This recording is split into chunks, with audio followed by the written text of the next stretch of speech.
ነገር ግን በስሜት ከምትቃጠሉ ብታገቡ ይሻላችኋል ይላል። ከስሜት አንጻር የሚያስቀምጠው ትዳርን መጽሐፍ ቅዱስ እንጂ ኢስላም አይደለም። ኢስላም ምንድን ነው ከተባለ መልካም ዘርን ታፈሩ ዘንድ የሚል ቀጥታ ታገኛላችሁ ከትዳር ከትእዛዝ በኋላ። ሐዲስ ላይ ነቢ ሰለላሁ ዐለይሂ ወሰለም ለምሳሌ ሲናገሩ ምን አሉ? ተዘወጁ ልወዱድ አልወሉድ ፈኢኒ ሙካፊሩን ቢኩም ልኡመም የውመል ቂያማ አሉ። ተወዳጅና ወላድ የሆነችውን አግቡ እና ልጆችንም አፍሩና ውለዱ ካሉ በኋላ ምን አሉ? እኔ ትንሣኤ ቀን መልካም ተከታዮች ብዙ ትውልዶችን አፍርታቸው መምጣታቸው እደሰትባቸዋለሁ እና ብለው ተናገሩ። አየህ፣ መልካም የነቢያትን ትውልድ ተከታይ የሆኑ ትውልዶች ለማፍራት ከሚል አንጻር ነው። ይሄ ነው። ይሄ ስለ ትውልዳቸው አስመልክቶ የመጣ ትእዛዝ ነው። ስለ ነቢይ ሰለላሁ ዐለይሂ ወሰለም ደግሞ ይለያል። ስለዚህ አልቴት ከሆነ ቀጥል። እሺ፣ አሁን መቀጠል እችላለሁ? ኦኬ። ስለዚህ በእኔ አስተሳሰብ በሌላ እንዳትይዝብኝ፣ በእኔ ግምት ስለዚህ ሙሐመድ ፍትሃዊ አልነበረም ማለት ነው። ሁሱ አትታየኝም፣ ውጣ ወደዚህ ፊትህን እንዳይ ማለት ነው። በእኔ አመለካከት ፍትሃዊ አልነበሩም ማለት ነው። ስለዚህ ፍትሃዊ አልነበሩም የምልበት አንተም ነፎይም ጋር ንጽጽር ሲሰራ በነበረ ሰዓት በሙሐመድ 9 ሴቶች እንደዚህ ሴክስ አደረገ ምናምን እያለ እፎይ ሲያሾፍ አንተ እንደውም መልስ ስትሰጥ ነብዩ ውትድርና ነው ምንድን ቆይተው ሲመጡ 9 ሚስቶቻቸውን ዘይረዋል። ስለዚህ ምንም የማያከራክረን ከ4 በላይ ቁጥር ሚስት ነበራቸው አይደለ? በንጽጽሩ ስትሰሩ ከሰማሁት ማለት ነው። ስለዚህ ቆይ ትመልሳለህ አንተ ስታወራ ስላስጨረስኩ። ስለዚህ ራስ ወዳድ አልሆንም ወይ ሙሐመድ? ራስ ወዳድ አልሆንም ወይ? በሌላ ባመንዝራ በምናምን ስለኛ መጥተሃል። እውቀቱ የለኝም። ንጽጽር ስትሰሩ የሰማሁትን ነው። ሙሐመድ ጓደኞቹ ጋራ ወደ መስጂድ ሲሄድ የሆነች ሴት ተረከዟ ነው ምናምን አምሮት ያችን ሴት እንደተገናኛት ሰምቻለሁ። ምንድነው መረጃ አንጣ ብትለኝ ከመጀመሪያው መረጃ የለኝም፣ እውቀቱ የለኝም ብያለሁ። ስለዚህ በዚህ ደረጃ አንድ ሰው ራሱን መጀመሪያ አርአያ አድርጎ ነው ሌሎቹን ማስተማር ያለበት። ያቄ ጨረስክ አይደል? አሁን ምን ያክል ያልተረዳኸው ነገር አንተ እኮ ሁሱ እኔ ለመረዳት ነው የመጣሁ ብያለሁ እኮ። አንተ እኮ ስትተነትንልኝ ከኦርቶዶክስም ጥያቄ ጠይቅ አይደለ? በዚህ ልክ አርአያ ይሆናል ብዬ አላስብም። ምን አመጣው? ይሄን ጥያቄ ጠይቅና ይሄንን የሸፈነብህን ማየውነትን ላነሳለህ ነው በመልስ አዳም። እሺ ሁሱ ሳይለንት አረከኝ። ደካማነት ነው የማያውቅን ሰው አንተ። እኔ ስለ እስልምና ሳይለንት አላደረኩም። ሙሉ ስጠይቅ እየሰማሁ ነበር። ድንበር ስታልፍ ሳይለንት ያደረኩ ይዛል ስፈልግ አውርደኝ። እኔ እየሰሙን የለኛ አይደለም። ሁሉም አይምሮ አለው እዚህ ክርስቲያኖችም እንዲህ ያደረገ ሰው እንዴት አርአያ ሊሆን ይችላል የሚል ክፉ ቃል ስትጀምር ነው የሚያደርገው። ስፈልግ አውርደኝ። ይሄ ሽንፈትህ ነው። እኔ አላቅም ብያለሁኝ። ምን ይመስላል ፈጣሪ? አውርደኝ። ስፈልግ አውርደኝ። አዳም ተረጋ በል። ጥያቄህን ሰምቻለሁኝ። እንዳውም ጥያቄውን መጨረሻ ላይ አነሳሁልህ። ወደ ነብዩ መሐመድ እንዴት ጋራት ይበላል? አንተ ከኔ የተሻለ ጤነኛ አይደለም እንዴ? አዳምጥ፣ አትናደድ። ይኸው በቃ ሚውት አድርገን አንሳው ሚውትን። በቃ አሁን አዳምጥ። በቃ እሺ፣ አንድ ብቻ ላውራ። ላውራ እወርድልሃለሁኝ። እውቀቱ አይደለም የተሻልክን ብዬ ጠይቄህ አንተ ስለ ኦርቶዶክስ ገብተህ ስለ ኢየሱስ እንዲህ ስለ እግዚአብሔር ለዚያ ነው የተናደድሽው? ምንም ማድረግ አልችልም። እኔ ማስረጃ እያሳየሁ ነው። አሁን ከተናገርከው ማስረጃ አውጣ ብለህ ወላሂ ታወጣለህ። ማስረጃውን ለተናገርከው እኔ እኮ አላቅም ያለን ሰው አትጠይቀውም አይደለ? ስለዚህ አንተ ምን አናደደህ? እኔ አዳምጥ፣ እሺ አንድ ጊዜ ብቻ አዳምጥ። አንተ ትንተና ስትሰጥ ከእስልምና ወጥተህ ስለ ኦርቶዶክስ ትንተና ስትሰጥ እኮ ጣልቃ እኮ አልገባሁም። እኔም ትንተና ልስጥ። ታፍሩበታላችሁ እንደ ነብያችሁን። እሺ በማስረጃ ተንተንሽ፣ ማስረጃ እየከፈት ካሳየን። ስለዚህ መረጃ ራስህ 9 ሚስት እንዳለው መረጃ ራስህ የለኛ አይደለም እንዴ? እተነትናለሁ ካልክ ማስረጃ ሳየን፣ ችግር የለውም እኮ። ጥያቄ የሚጠይቅ ሰው ይጠይቅና ያዳምጣል። አይ ተነትናለሁ አንተ ምን ላኔ እኮ ስከፍት ስተነትን መጽሐፍን እያወጣሁኝ እኮ ነው። ጥያቄ ጠይቁ። ከዚያ በኋላ ድምዳሜ ነብዩ መሐመድ ታላ እኔ መጨረሻ ላይ አነሳሁለት ጉዳዩን። አራት ለምን ተፈቀደ የሚለውን እሱን እንዳልፈለገ ጥያቄውን ገብቶኛል። ገብታችኋል አይደለ? ስጠይቁ ጊዜ ወዴት እንደምትሄዱ አውቃለሁ። መነሻቸውን አውቃለሁ። መድረሻቸውን የት ልደርሱ እንደምትፈልጉ አውቃለሁ። ለዚያም ነው መጨረሻ ላይ አዳምጣችሁ ከሆነ ምን አልኩት? ነቢዩ ሰለላሁ ዐለይሂ ወሰለም ስንት አገቡ ወደሚለው ልትሄድ ነው። አሁን ቀጥል ብዬው ነው ያስጀመርኩት። ምክንያቱም አራት ከተፈቀደ እርሳቸው ከአራት በላይ አግብተዋል ለምን ወደሚለው እንደሚሄድ ስለማውቅ ማለት ነው። ይህን ጉዳይ ሳያነሳ በፊት ነግሬሃለሁ እኮ ወዲያው ይህንን እሱን ፈልጌ ነው እስኪ እሱን ንገረኝ ማለት ትችል ነበር። ሜት ያደረግነው ለምንድን ነው? ይህን የሚያደርግ ታዲያ እንዴት ይሆናል ምናምን ወደሚለው ሊመጣ ነው። አሁን አዳምጡሽ። ቅድም ምን አልኩኝ? እስከ አራት ድረስ የሚለው ስለ ትውልዳቸው አስመልክቶ የመጣ ህግ ነው። ነቢያችን ሰለላሁ ዐለይሂ ወሰለም ታዲያ ከአራት በላይ አራት ብቻ አግቡ ተብሎ እንዳው ታዙ ከዚህ በላይ እንዳታገቡ የሚለውን ኃጢአት ማን ነው የቁርአን አንቀጽ ወርዶ በሌላ አላህ ስብሐነሁ ወተዓላ ሳያዛቸው ቢያደርጉ ኑሮ የዛኔ አይፈቀድም ነበር። ነገር ግን አላህ በሱረቱል አሕዛብ ላይ እርሳቸውን በሚመለከት መልኩ የቁርአን አንቀጽ አወረደ። ኻስ ለእርሳቸው ማለት ነው። የቱ ጋር ይገኛል ከተባለ ሱረቱል አሕዛብ ላይ አሁን ላንብብልህ። يا أيها النبي إنا أحللنا لك أزواجك اللاتي آتيت أجورهن وما ملكت يمينك مما أفاء الله عليك وبنات عمك وبنات عماتك وبنات خالك وبنات خالتك اللاتي هاجرن معك وامرأة مؤمنة إن وهبت نفسها للنبي إن أراد النبي أن يستنكحها خالصة لك من دون المؤمنين قد علمنا ما فرضنا عليهم في أزواجهم إيانا الله سبحانه وتعالى بسورة الأحزاب لا يتناقر أنت نبي هو يمل راساتشون يتلي هنا تأزازاتشون كرات بلاي زيابوت على إن داقوا يدنق قبات يراسو يونا يقول أنا انكس عن ليالكم قلت على رل الله سبحانه وتعالى تهدي على من دينا راساتشون بيتشاي هنا تأزازو ليلاون دقمو مياكباتشو كتب على بزي بيتشالا يدلنا ለምሳሌ እኛ ሙስሊሞች እንድንሰግድ የተደነገገብን ስንት ጊዜ ነው ልጆች? 5 ጊዜ አይደለ? በቀን በሌሊትም 5 ጊዜ ነው። ነገር ግን በነቢዩ ሰለላሁ ዐለይሂ ወሰለም ላይ 5 ጊዜ ብቻ ነው ወይ? አይደለም። ነቢያችን ሰለላሁ ዐለይሂ ወሰለም እድሜ ልካቸውን የሌሊት ሶላት መስገድ በእርሳቸው ላይ ግዴታ ተደርጎ ነበር። ገብታችኋል አይደለ? ነገር እኛ ላይ 5 አውቃት ሶላት ነው። አላህ ግን በቁርአን ላይ እርሳቸውን በሌሊት ወቅት ተነስተ ስገድ ግዴታ ነው ባንተ ላይ ብሏቸዋል። ሌላ ልጨምርላችሁ። ነቢያችን ሰለላሁ ዐለይሂ ወሰለም ላይ ዳዕዋ ማድረግ ግዴታ ነበር አይደለም? ግዴታ ነው። በእያንዳንዱ እየሄዱ በየቦታው ዳዕዋ ያደርጉ ነበር።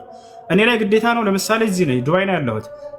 ሂጄ ወደ ከተማው ሁሉ ዳዕዋ ማድረግ አለብኝ ለህዝቡ? ላ ግዴታ የለብኝም። በእርሳቸው ላይ ግን ምን ነበር? ግዴታ ነበር፣ ዋጅብ ነበር። እየሄዱ ዳዕዋ ያደርጋሉ፣ እየተፈለከቱ እየደሙ ያን ደማቸውን እየጠረገው ነው። ስለዚህ አምላክ በነቢያቶች ላይ ከህዝቦቻቸው በተለየ መልኩ የሚያዛቸው ትእዛዛቶች አሉ። ቦታዎች አሉ አይደል? ከዚያ መካከል ምንድነው ከተባለ ከአንድ በላይ ማግባትን ይደነግግባቸው ነበር። ታዲያ ከእርሳቸው በፊት በነበሩ ነቢያቶችም ላይ እንደንግጓል ወይ ማስረጃ አለ ወይ? አዎ። በሱረቱ ራዕድ መጨረሻው ገጽ ላይ አላህ ምን ይላል? ወለቀድ አርሰልና ሩሱለን ሚን ቀብሊከ ወጀዐልና ለሁም አዝዋጀን ወዙርያ ይላል። ሙሐመድ ሆይ በእርግጥም ከአንተ በፊት መልእክተኞችን ልኬያለሁኝ ለእነርሱም ሚስትን ሳይሆን ሚስቶችን አድርጌላቸው ነበር አለ። አያችሁ፣ ለነቢያቶችም ከአንድ በላይ ሚስቶችን ይደነግግ ነበር። ገብታችኋል? ከህዝቡ ላይ ከተደነገገው በላይ ይጨምርና ያዛቸዋል። ይሄን አላህ ሱብሓነሁ ወተዓላ በቁርአን ላይ ለነብዩ ሰለላሁ ዐለይሂ ወሰለም ባለፉት ነብያት መንገድ ላይ እርሳቸውንም ከትውልዳቸው በተለየ መልኩ አዘዛቸው እንዲያገቡ። ገብታችኋል አይደል? ይሄን ይመስላል። ሳላህ አለ ሁለተኛ አስወራን እንጂ ፎይ ማቲ ሁሱ አንዴ ታወራለህ። ሁለተኛ ያነሳው ነገር ነው ምንድነው? ነቢዩ ሙሐመድ ሰለላሁ ዐለይሂ ወሰለም በሆነ መንገድ እየሄዱ እያለ የሆነችን ሴት ተረከዟን አዩና ያችን ሴት ተገናኟት አለ። ወላሂ እንዲህ የሚል የለም። ይሄም ከውሸታም ዲያቆኖቻቸው የመጣ ነው፣ ሌላ አይደለም። ሰላ አለ ይመቻል። አዛን እየተባለ ነው እዚህ አለው ሁሱ እንዳትሄድ ሁሱ እርግጠኛ አይደለሁም። ሌላ ደግሞ የማንን ነው የአንድ ምስኪን ቀምተው ያገቡትን አብራራልኝ። እኔም አሁን እንዲህ ውሸት ነው በለኝ፣ ውሸት ነው ብዬ እንዳምም ማለት ነው። ውሸት ነው፣ ቀምተው አላገቡም። ነቢያችን ሰለላሁ ዐለይሂ ወሰለም በስነ ስርዓት ብትጠይቁ ምን ችግር አለው? እኔ በስነ ስርዓት ልጠይቅህና ልውጣ። አንዴ ትጠይቃለህ። እሱ ኦኬ ቀምተው አገቡ ይሏቸዋል። ተመልከቱ። መቀማት ማለት ይሄ ሰው ሚስቱ ሆና ሳለ አንጣ ብሎ ይሄንኛውን ቀምቶ ቢያገባ ተቀማ ይባላል። እሺ ለምሳሌ ሳላህ የሆነችን ልጅ አገባን በል። ሳላህ ጋር አልተስማሙም፣ ተለያዩ፣ ተፋቱ። ከዚያ በኋላ ከእርሱ ጋር ከተፋቱ በኋላ እርሱም የራሱን ህይወት ጀመረ። እርሷም ንጹህ ሆነች፣ ማንም ባል የለባት። ሄድኩኝና እኔ ሳላህ አግብቷት የፈታትን ልጅ አገባሁኝ። የሳላህ ሚስት ቀምቷታል ሁሴን ማለት ይቻላል? አይቻልም። ዘይድ ብኑ ሐሪታ የሚባል ሰው ነበር፣ ሚስት አገባ። ዘይነብ ቢንት ጀሕሽ የምትባለን ሰው። ይሄ ቁርአን ላይ ያለው እሱ ነው ሊላቸው የፈለገው። እነሱ አያቸው አቃይረው ነው አዛዙረው ምናምን በርሳቸው ላይ ቀምቶ አግብቶ ምናምን ብለው ይሄን ቆሻሻ ቃል ይነግሯቸዋል። ይሄ እውነት እየመሰላቸው ነው። እነዚህ ልጆች እውነት አይደለም ውሸት ነው። ቦታች አላረን እንታገሳቸዋለን። እናንተን ሳንሆን የምንወቅሰው ይሄን ውሸት የሚነግሯቸው ሰዎች ናቸው። ቆም ብላችሁ ግን አስቡበት ምን ያክል ቅጥፈትና ውሸት እንደሚጭኗችሁ ጭንቅላት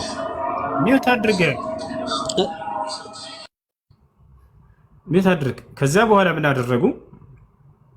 የዘይድ ብኑ ሐሪታ የተባለው ሰሃባ አገባ። ማንን? ዘይነብ ብንት ጃሕሽ የምትባለን ሴት። ከዚያ በኋላ ፈታት። እርሱ አላህ ቃል በቃል በቁርአን ላይ ተናገረ። ፈለማ ቀዳ ዘይዱ ሚንሃ ዘይድም ከእርሷ ጉዳዩን በጨረሰ ጊዜ አለ። በቃ ጨረሰ ጉዳዩን፣ ፈታት ማለት ነው። ጠለቀሃ አሉ ዑለሞች። ከፈታት በኋላ ዘወጅናከሃ እኔ ደግሞ አንተ እርሷ እንድታገባ ደነገግኩልህ ወይም አዘዝኩህ እያለ ተናገረ፣ ዳርኩህ ይላል። ስለዚህ ነቢያችን ሰለላሁ ዐለይሂ ወሰለም መቼ ነው ያገቧት ከተባለ ዘይድ ያንኛው ሰሃባ ፈቶ ከጨረሰ በኋላ ነው። ከፈታት በኋላ ብሎ ቃል በቃል አላህ በቁርአን ላይ ተናገረ። ከዚያም አንተ እንድታገባ አዘዝኩህ፣ አገባሃታል። ይሄ ነው ቀማትም ቢቀሙ የሚለው ይሄ ነው። እንግዲህ አላህ ሙስተዓን ሳላህና እንትናሉ እኔ ብቻ ላወራ አላልኳቸውም። አንድ ጥያቄ ልጠይቅ። አንዴ ትጠይቃለህ። ይኸው ሳላህ አለ፣ እኔና ሳላህ አንድ ነን። እኔ ጠይቄ ልውጣ። በቃ ጨርሻለሁ እኮ እሱ እኔ እኮ ጨርሻለሁ። ሳላህ ቀጥላቸው። እኔ ጋር አዛን ትጠይቃለህ። ቆይ ናይ ችግር የለውም ሁሱ መሄድ ትችላለህ። ጂሰስ ጥያቄ ጠይቅና ደብል ስታንዳርድ እያደረግን እናወራለን። ቀጥል። ኦኬ የወጣ ነው እሱ የወጣ ነው እንዴ? እሱ ወጥቷል። ከኔ ጋር ነው የምቀጥለው። ኦኬ እሺ ወንድማችን፣ አሁን እኔ ምን እንደሆነ ታውቃለህ? አንደኛ በስነ ስርዓት ነው እኔ የምጠይቀው፣ የማንንም እንትን አልነካም። ግን አሁን ሁሱ ምንድነው እያደረገ ያለው? እኔ የሆነ ጥያቄ ሲጠየቅ የሚያደርገው ስለ ቁርአን ለምሳሌ የሆነ ነገር ሲጠየቅ እሱን ከመመለስ ይልቅ ወደ መጽሐፍ ቅዱስ ገብቶ እሱን ከሁሱ ጋር ታወራለህ። እሺ ወደ ጥያቄ ልግባ። ኦኬ እሺ እኔ ከእሱን የጠየኩትን አሁንም አንተንም ጠይቅ። ምክንያቱም ዋናው ነገር እሱ ነው። ስለ ሁሉም ነገር ከማውራት በፊት ስለ ቁርአን ብዙ ነገር አውርቶናል። ኦኬ ግን ከሱ ደግሞ የሚቀድመው ቁርአንን አምኖ ለመቀበል እኔ አሁንም ጥያቄ የነብዩነትን ነብይነት ማረጋገጫ ነው በደንብ ማወቅ የምፈልገው። አንድ ነብይ እውነተኛ ነው ብለህ የምትቀበለው ምን ሲያደርግ ነው? አንተ ቆይ ገብቶኛል። አንድ ጊዜ ነቢ ሙሐመድ እውነተኛ ናቸው ወይስ አይደሉም? አንተ ጋር ጫጫታ አለ። እስኪ ሚውት አድርግልኝ። በጣም ከፍተኛ ጫጫታ አለ። እያዳመጥን ነበር ከ30 ደቂቃ በላይ። አሁን እስኪ እኛ ደግሞ እንሳተፍ። ቆይ ትቀጥላለህ። ቆይ አሁን የነቢ ሙሐመድን ለመደገፍ እሱን ለመደገፍ ያሁኑን ማለት ቶፒክ አይደለም። አንዴ ማንም ደግፍ አላለህም። ቆይ ደግፈኝ አላለህም አይደል እሱ። ስለዚህ ታዳምጣለህ። የነቢ ሙሐመድን ነብይነት ማረጋገጫ ፈልጋለሁ አልክ። ስለዚህ አንድ ነብይ ምንድነው ማረጋገጫው? እውነተኛ ነብይ ነው የሚባለው ይሄንን ሲያሟላ፣ ያንን ሲያሟላ፣ ይሄንን ሲያሟላ ነው በልና ክራይቴሪያውን አስቀምጠልኝ። አንድ ነብይ እውነተኛ የሚሆንበትን መስፈርት ስጠኝና ከዛ በኋላ ያንን መስፈርት ይዘን የምር ይሄ መስፈርት ይሰራል ወይስ አይሰራም የሚል ነገር እናያለን። እስቲ አንድ ነብይ እውነተኛ ነው እሺ ሰጣለሁ እኮ እሺ ልስጥ አዳምጠኝ። ያው ድምጽ የሚረብሽ ከሆነ እንትን ዱባይ ያው ስራ ቦታ ውስጥ ነው ያለሁት እንትን ሊል ይችላል። ግን ቶሎ አጠር አድርጌ ልንገርህ።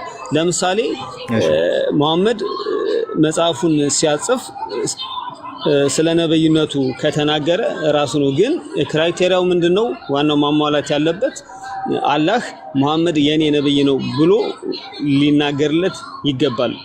ይሄ ካልሆነ ደግሞ ወይም ሌሎች ነቢያቶች ስለ መሐመድ ነብይነት ቀድመው ሊናገሩ ይገባል። ይሄ ካልሆነ ግን ምንም አይነት ማረጋገጫ የለም። ልስጥ እሱ ምንም ችግር የለውም። ስለዚህ አላህ እሱ የኔ ነብይ ነው ብሎ መናገር አለበት አይደለም? ፍርድ ቤት ራሱ የሚወስንብህ ሶስት ሰው ዝም በል ዳኒ ቆይ የሰው ምስክርነት መቶ ስጥሃለሁ። ቆይ ችግር የለውም አትረብሽ። እሺ ዳኒ አትረብሽ። እሺ አላህ ነብዩ የኔ ነብይ ነው ብሎ መናገር አለበት አልክ። አላህ በምንድን ነው መናገር ያለበት? ባቢሎን በነቢያቶች አፍ። እሺ ስለዚህ አንድ ነብይ እውነተኛ ነብይ የሚባለው ግዴታ አስቀድሞ የሆነ ነብይ ስለሱ መናገር አለበት አይደለ? አዎ ምክንያቱም ታማኝነት የሚኖረው እንደዛ ነው። ስለራሱ ቢያወራ ካልተናገረ ሐሰተኛ ነው የሚሆነው። ካልተናገረ ሐሰተኛ ነው የሚሆነው። አዎ ስለራሱ ካወራ ታማኝነት የለውም። ጥሩ። ስለዚህ ይሄ መስፈርት ትክክለኛ መስፈርት ነው ወይ? ባቢሎን ይሄ መስፈርት አሁን አንድ ነቢይ አስቀድሞ ስለ አንድ ነቢይ መናገር አለበት የሚለው ነገር እውነተኛ የሆነ ነቢያትን የሚፈትሽ መስፈርት ነው? አዎ ይሄ ትክክለኛ መስፈርት ይሄ ነው። ምክንያቱም ነብይ ነኝ ካለ ነቢያት ይፈተሹ። በዚህ ነቢያት ይፈተሹ። አዎ እኔ ስለ መሐመድ ነው የጠየቅኩት፣ ስለ መሐመድ ነው። ወደ ሌላ ነቢያት እንዳትሄድ። ምክንያቱም ይሄ የነቢያት መስፈርት ስለሆነ ነው። አንድ ነቢይ እውነተኛ የሚባለው ይህንን መስፈርት ሲያሟላ ከሆነ ሌሎች ነቢያት ይህንን ያሟላሉ ወይ? ለምሳሌ ዕንባቆም ይህንን መስፈርት ያሟላል ወይ? ለምሳሌ አንተ ዕንባቆም አዎ መጽሐፉ ላይ አምላካችሁ ነኝ ይላል። ዮሐንስ ወንጌል 13:13 ላይ አምላካችሁ ነኝ ይላል ወይስ ጌታችሁ ነኝ ነው የሚለው? ጌታችሁ ነኝ አይልም። ባይዘ ጌታ እንደዛም አይልም። እንዴ ጌታችሁ ነኝ ማለት ምንድነው? አይልም። ቆይ ቃሉ የሚለውን መጽሐፉ አትዋሽ። መጽሐፉን ከፍትልሃለሁ። እንግዲህ ዮሐንስ ወንጌል ምዕራፍ 13:13 ነው እየጠቀስክ ያለው። ካላወቅከው አምላካችሁ ነኝ የሚል ነገር የለም። ዮሐንስ ወንጌል ምዕራፍ 13 ቁጥር 13 ላይ እናንተ መምህርና ጌታ ትሉኛላችሁ እንዲሁ ነኝና መልካም ትላላችሁ ይላል። እናንተ መምህር ነው፣ ጌታ ጌታ ነው። ጌታ ሲባል ምንድነው? አምላክ ነው አይደል? መጽሐፍ ቅዱስ ላይ 8 ነው 10 ጌቶች አሉ። የመጀመሪያው ጌታ ዮሴፍ ነው። ሁለተኛው ጌታ ዳዊት ነው። ሁለተኛው ዳዊት ነው። ሶስተኛው ሳኦል ነው። ከዛ አብርሃም ነው። በጣም ብዙ ሰዎች ጌታ ናቸው መጽሐፍ ቅዱስ ላይ። ከነዛ መካከል አንዱ ኢየሱስ ጌታ ነው። ከበጣም ብዙ ሺህ ጌቶች መካከል አንዱ እሱ ነው። ጌታ ማለት አምላክ ማለት አይደለም። ጌታ ማለት አምላክ ከሆነ የኛ አምላክ ያንተ አምላክ አብርሃም ሊሆን ነው። አብርሃም ጌታ ተብሏል መጽሐፍ ቅዱስ ላይ። ጌታ ይሸምግሏል ትላለች ማናት ሳራ። ለሕዝበ እስራኤል ሙሉ ጌታ ነው ይላል ማን? ዮሴፍ ጌታ ነው ማለት አምላክ ነው ማለት አይደለም።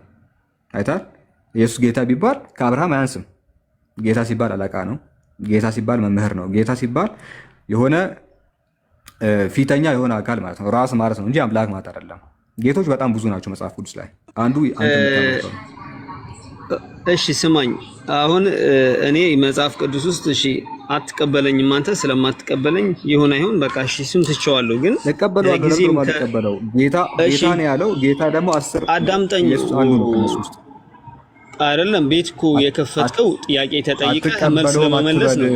ባቢ አትቀበለውም። እሺ ስማኝ፣ እኔ አልቀበለውም ሳይሆን ያልኩ እባክህ እኔ ያላልኩትን ነገር አፌ ላይ አታስቀምጥ። እኔ እኮ አልቀበልም አላልኩም። እኔ ያልኩት ምንድነው? እሺ አዳምጠኝ።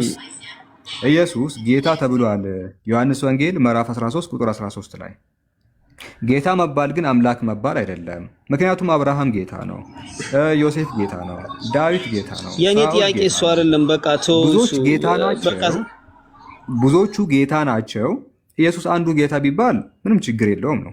ጌታ ማለት አምላክ ማለት አይደለም። ኦኬ ጌታ የተባለ ይመለክ ከተባለ 10 ሰው ታመልካለህ መጽሐፍ ቅዱስ ላይ አንተ። ስለዚህ አምላካችሁ ነኝ ምናምን ብለህ ያነበብከው እኛ መጽሐፍ በቃላችንም እናውቃለን። እንደዛ አይልም። ዋሽተሃል። ኦኬ በቃ ከዚህ እንውጣ። እሺ ከዚህ እንውጣና የመሐመድን ነብይነቱን አሳየኝ። እኔ እኮ አሳየኝ አልኩ፣ ልታሳየኝ አልቻልክም ነብይነቱን። ለምንድን ነው የማታሳየኝ? እሺ መጽሐፍ ቅዱስ ላይ እስኪ ትንቢት የነብይነት መስፈርት ነው የሚለውን ጥቅስ ጠይቅ። አላህ የኔ ነብይ ነው ብሎ ስለ መሐመድ ካልተናገረ ነብይ አይደለም እኮ ያልኩ ነው። እዩታችሁ ሁላችሁም ነብይ አይደለም ያልኩ ነው። ከኔ ጋር አውራ እስቲ መጽሐፍ ቅዱስ ላይ ትንቢት የአንድ ነብይ መስፈርት ነው የሚለውን አምጣ።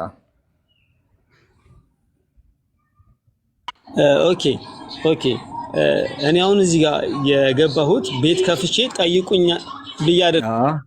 ትንቢት ሊኖረው ይገባል አልክ። ትንቢት ዘዳግም 18:18 ከዕንባቆም ከኢሳያስ አመጣው። አሁን ትንቢት የነብይነት መስፈርት ነው የሚለውን ከመጽሐፍ አምጣ።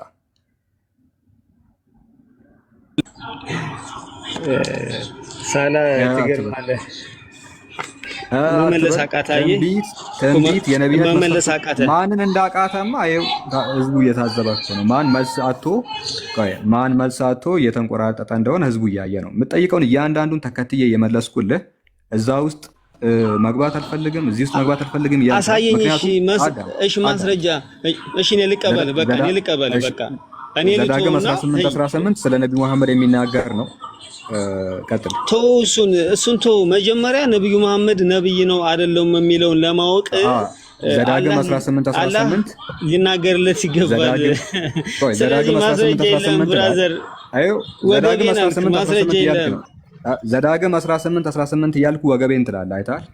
መጽሐፍ ውስጥ ገብቼ ስለ ነቢያችን ሙሐመድ እየጠቀስኩልህ ነው። ዘዳግም 18 ላይ ከወንድሞች መካከል እንዳንተ ያለውን አስነሳላችኋለሁ ብለዋል። እስቲ ይሄ አይደለም ብለህ ተከራከር።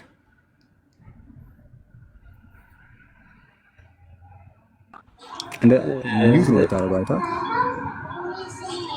አይደለም። እኔ እኮ ልጠይቅ የገባሁት በቃ ጨርሻለሁ። ስለ ነብዩ መሐመድ ፈለግ ልመልስልኝ አልቻልክም። ልመልስልኝ አልቻልክም። ዘዳግም 18 እያልኩ እኮ ተከራከር እስኪ። ምንድነው እሱ?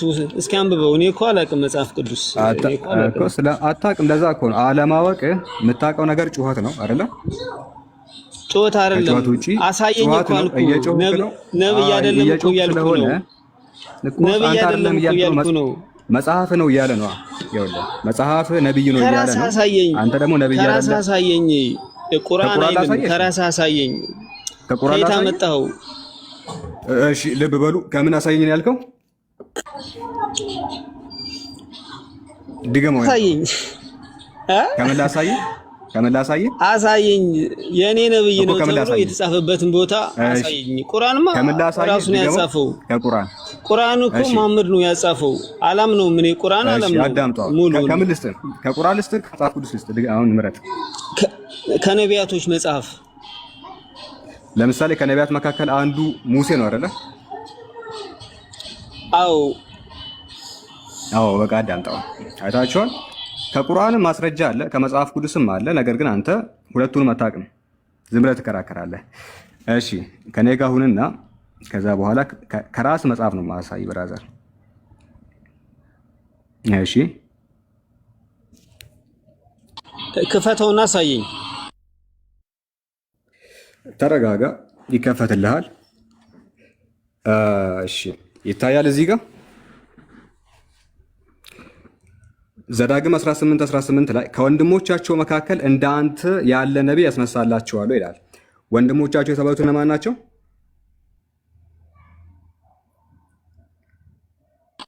መሐመድ የሚለውን አሳየኝ። ምንድነው የምታሳየኝ? እዚህ ጋር ወንድሞቻቸው ሲል ቆይ ወንድሞቻቸው ሲል እነማንን ነው የሚያሳየው? አስረዳኝ። አንተ አይደል እንዴ ታስረዳኝ የከፈትከው? መጽሐፍን አታውቅም እንዴ? መጽሐፍን አታውቅም እንዴ? ላስረዳ። እኔማ እሱ ጋር እኮ ሁለተኛ መሐመድ የሚለውን አሳየኝ። ሁለተኛ ስትቀባጥር እንዳልሰማ። ስለዚህ መጽሐፉን አያውቅም ይሄ ልጅ። መጽሐፉን ስለማያውቅ እናስተምረዋለን። ሚውት አድርግና ተማረው። እሺ አስተምረኝ። ሚውት አድርግና አዳምጣው። እሺ ከወንድሞቻቸው መካከል እንዳንተ ያለ ነብይ ያስነሳላቸዋለሁ ይላል። እዚህ ጋር እግዚአብሔር እየተናገረ ነው። ኦኬ እግዚአብሔር ምን ብሎ ይናገራል? ከነሱ ከወንድሞቻቸው መካከል እንዳንተ ያለውን ነብይ ያስነሳላቸዋለሁ አለ። እሺ ወንድሞች የተባሉት እነማን ናቸው? ከላይ ከፍ ብለህ ስታይ እስራኤላውያን ናቸው። ያው ሙሴም የተላከበት እስራኤላውያን ስለሆኑ ግልጽ ነው። ኦኬ ከነሱ ወንድሞች መካከል እንዳንተ ያለን ነብይ ያስነሳላቸዋለሁ አለ። መሐመድ የሚለው እንደ ሙሴ ያለን መሐመድ የሚለውን አሳየኝ። አዳምጥ። ቅድም አንተ ኢየሱስ የሚለውን አምጣ ስትባል አላመጣህም። አዳምጣው። ከእስራኤላውያን ወንድሞች መካከል እንዳንተ ወገናችን ሚውት አድርግ። የገዛ መጽሐፍን አታውቅም። ይኸው ከመጽሐፍ ቅዱስ እያመጣሁልህ ነው። ከወንድሞቻቸው ከእስራኤላውያን ማለት ነው እንዳንተ ያለን ነብይ ያስነሳላቸዋለሁ አለ። እንደማን ያለን? እንደ ሙሴ ያለን። እንደ ሙሴ ያለ ሲባል ምን ማለት ነው ከተባለ አዲስ ሕግን ይዞ የመጣ ምክንያቱም ሙሴ አዲስ ሕግን ይዞ የመጣ ነው። ቃሌንም በአፉ አደርጋለሁ አለ። የሕዝበ እስራኤል ወንድሞች እነማን ናቸው ከተባለ የእስራኤል ወንድም ራሱ ማን ነው? እስማኤል ነው። ግልጽ ነው። ይሄ ወገናችን የሚያውቅ አብርሃም ብዙ ልጆች ነበሩት። ይስሐቅ ወንድም ነው። ከዛ በኋላ እስማኤልም የአብርሃም ልጅ ነው። ከእስማኤላውያን መካከል እንደ ሙሴ ያለ ነብይ ይነሳል አለ። ቃሌን በአፉ አደርጋለሁ። ከእስማኤላውያን ወገን የተነሳ አንድ ነብይ ስንጠራ እሱ ነብይ መሐመድ ነው። ማስረጃ ያስጣለሁ። ከወንድሞቻቸው መካከል እንዳንተ ያለ ነብይ ያስነሳላቸዋለሁ። ከህዝበ እስራኤል ወንድሞች ከእስማኤላውያን ወገን ማለት ነው። ከእስማኤላውያን ወገን እንደ ሙሴ ያለ ነብይ ሊነሳ ነው። አሁን እሱ ምንም ማስረጃ እያሳየኝ አይደለም። ሳላ ወገናችን ቁጭ በልና አዳምጥ። መጽሐፌን አላቅም አልክ እኮ አንተ። እኔ መጽሐፍ ቅዱስን አላቅም አልክ። ስለዚህ ላስተምርህ ነው አስተምረኝ አልክ። ስለዚህ ዝም ብለህ አዳምጣ። እንዳንተ ያለ ነቢይ አስነሳላችኋለሁ፣ ቃሌንም በአፉ አደርጋለሁ፣ ያዘዝሁትንም ቃል ሁሉ ይነግራችኋል አለ። ይሄ ስለማን ነው የሚናገረው ከተባለ ስለ እስማኤላውያን ነው። ከእስማኤላውያን ደግሞ አንድ ነቢይ ተነስተዋል። አምላክ ቃሉን በአፉ ያደረገለት አንድ ነቢይ ነው። እሱም ማነው? ነቢይ መሐመድ ነው። ማስረጃ እናምጣ። ከእስማኤላውያን ወገን የተነሳ ብቸኛው ነቢያችን መሐመድ ሰለላሁ ዐለይሂ ወሰለም መሆኑን በደንብ ሁላችሁም ተመልከቱ። እንደዚህ ቁጭ ብለህ መማር ትችላለህ። እሺ፣ ሰሂህ ሙስሊም 2276ኛው ላይ 2276ኛው ላይ እንደዚህ ይላል። I heard Allah's messenger sallallahu alaihi wasallam as saying, verily Allah granted eminence to Kinana from among the descendants of Ismail ይላል። አላህ Subhanahu wa ta'ala ከእስማኤላውያን ወገን ኪናናዎችን መርጧል አለ። መርጧል። ከዛ በኋላስ ልብ በል and granted eminence to the ቁረይሾችን ደግሞ ከኪናኖች መርጧል። and he granted eminence to Banu Hashim among the Quraysh ከቁረይሾች ደግሞ በኒ ሃሽሞችን መረጠ። and he granted me eminence from the Banu Hashim እኔን ደግሞ ከበኑ ሃሽም ሰዎች መካከል አስነስቶኛል መርጦኛል ብሎ ይናገራል። ስለዚህ ቀጥታ ከእስራኤላውያን ወንድሞች መካከል ከእስማኤላውያኑ ነቢይ ተደርጎ የተነሳው ነቢያችን ሙሐመድ ሰለላሁ ዐለይሂ ወሰለም እንጂ ሌላ አካል አይደለም። ይኸው ከቁርአኑ ከመጽሐፍ ቅዱሱ ስለሳቸው እውነተኝነት በዚህ መንገድ ማረጋገጥ እንችላለን። አንተ ግን የምታመልከውን አካል ኦኬ፣ ለምታመልከው አካል ማስረጃ እንኳን የለህም። እኔ ለምከተለው ነብይ ከመጽሐፍ ቅዱስ ማስረጃ አለኝ። መጽሐፍ ቅዱስ እያልኩ እኮ ነው። ካንተ መጽሐፍ የሚወታታርጉኝ አይደለም መመለስ ስላልቻልክ ነው የሚወት የምታረገኝ አይደለም። ሌላ ነገር ስለማታውቅ መመለስ አልቻልክ ምናምን ትላለህ። እኔ የምከተለው ነብይ ከመጽሐፍ ቅዱስ ማስረጃ ያመጣው፣ ከቁርአን ማስረጃ ያመጣው፣ ከሐዲስ ማስረጃ ያመጣው። አንተ የምታመልከውን አካል ግን ከገዛ መጽሐፍ ማስረጃ የለህም። አንተ የምታመልከውን እኔ የምከተለውን ከመጽሐፍ ቅዱስ ማስረጃ ያመጣው፣ አንተ የምታመልከውን ያንን ሰው ኦኬ ከመጽሐፍ ስለ መሐመድ አሳየኝ የለህም። ስለ መሐመድ አሳየኝ የለህም። መሐመድ ትጠየቃለህ። የምታመልከው አምላክ የምታመልከው ሰው መጽሐፍ ቅዱስ ላይ አምልከኝ ብሎሃል ወይ? ወገናችን ማስረጃ የለውም። ወገናችን የሚያመልከውን ነው የምላችሁ። አለኝ ማስረጃ አለኝ። መቶ አሳያለሁ። ማስረጃ የለውም። መቶ ጥቅስ አሳያለሁ። አንድ አምጣ እስኪ። ኢየሱስ የቱ ጋር ነው? ኢየሱስ የቱ ጋር ነው? አንድ ጊዜ አድምጠው። አንድ ጊዜ አድምጠው። አንዴ ቆይ። ለምን አታደምጡም ግን? ሳላህ አንድ ማስረጃ አንተ ካለ ቆይ። መቶ አይደለም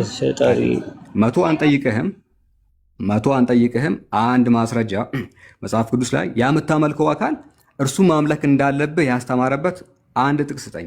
መቶ አለኝ ነው ያልከው። መቶ አይደለም አንድ ካመጣ እኔ እቀጣለሁ። ቀጥል።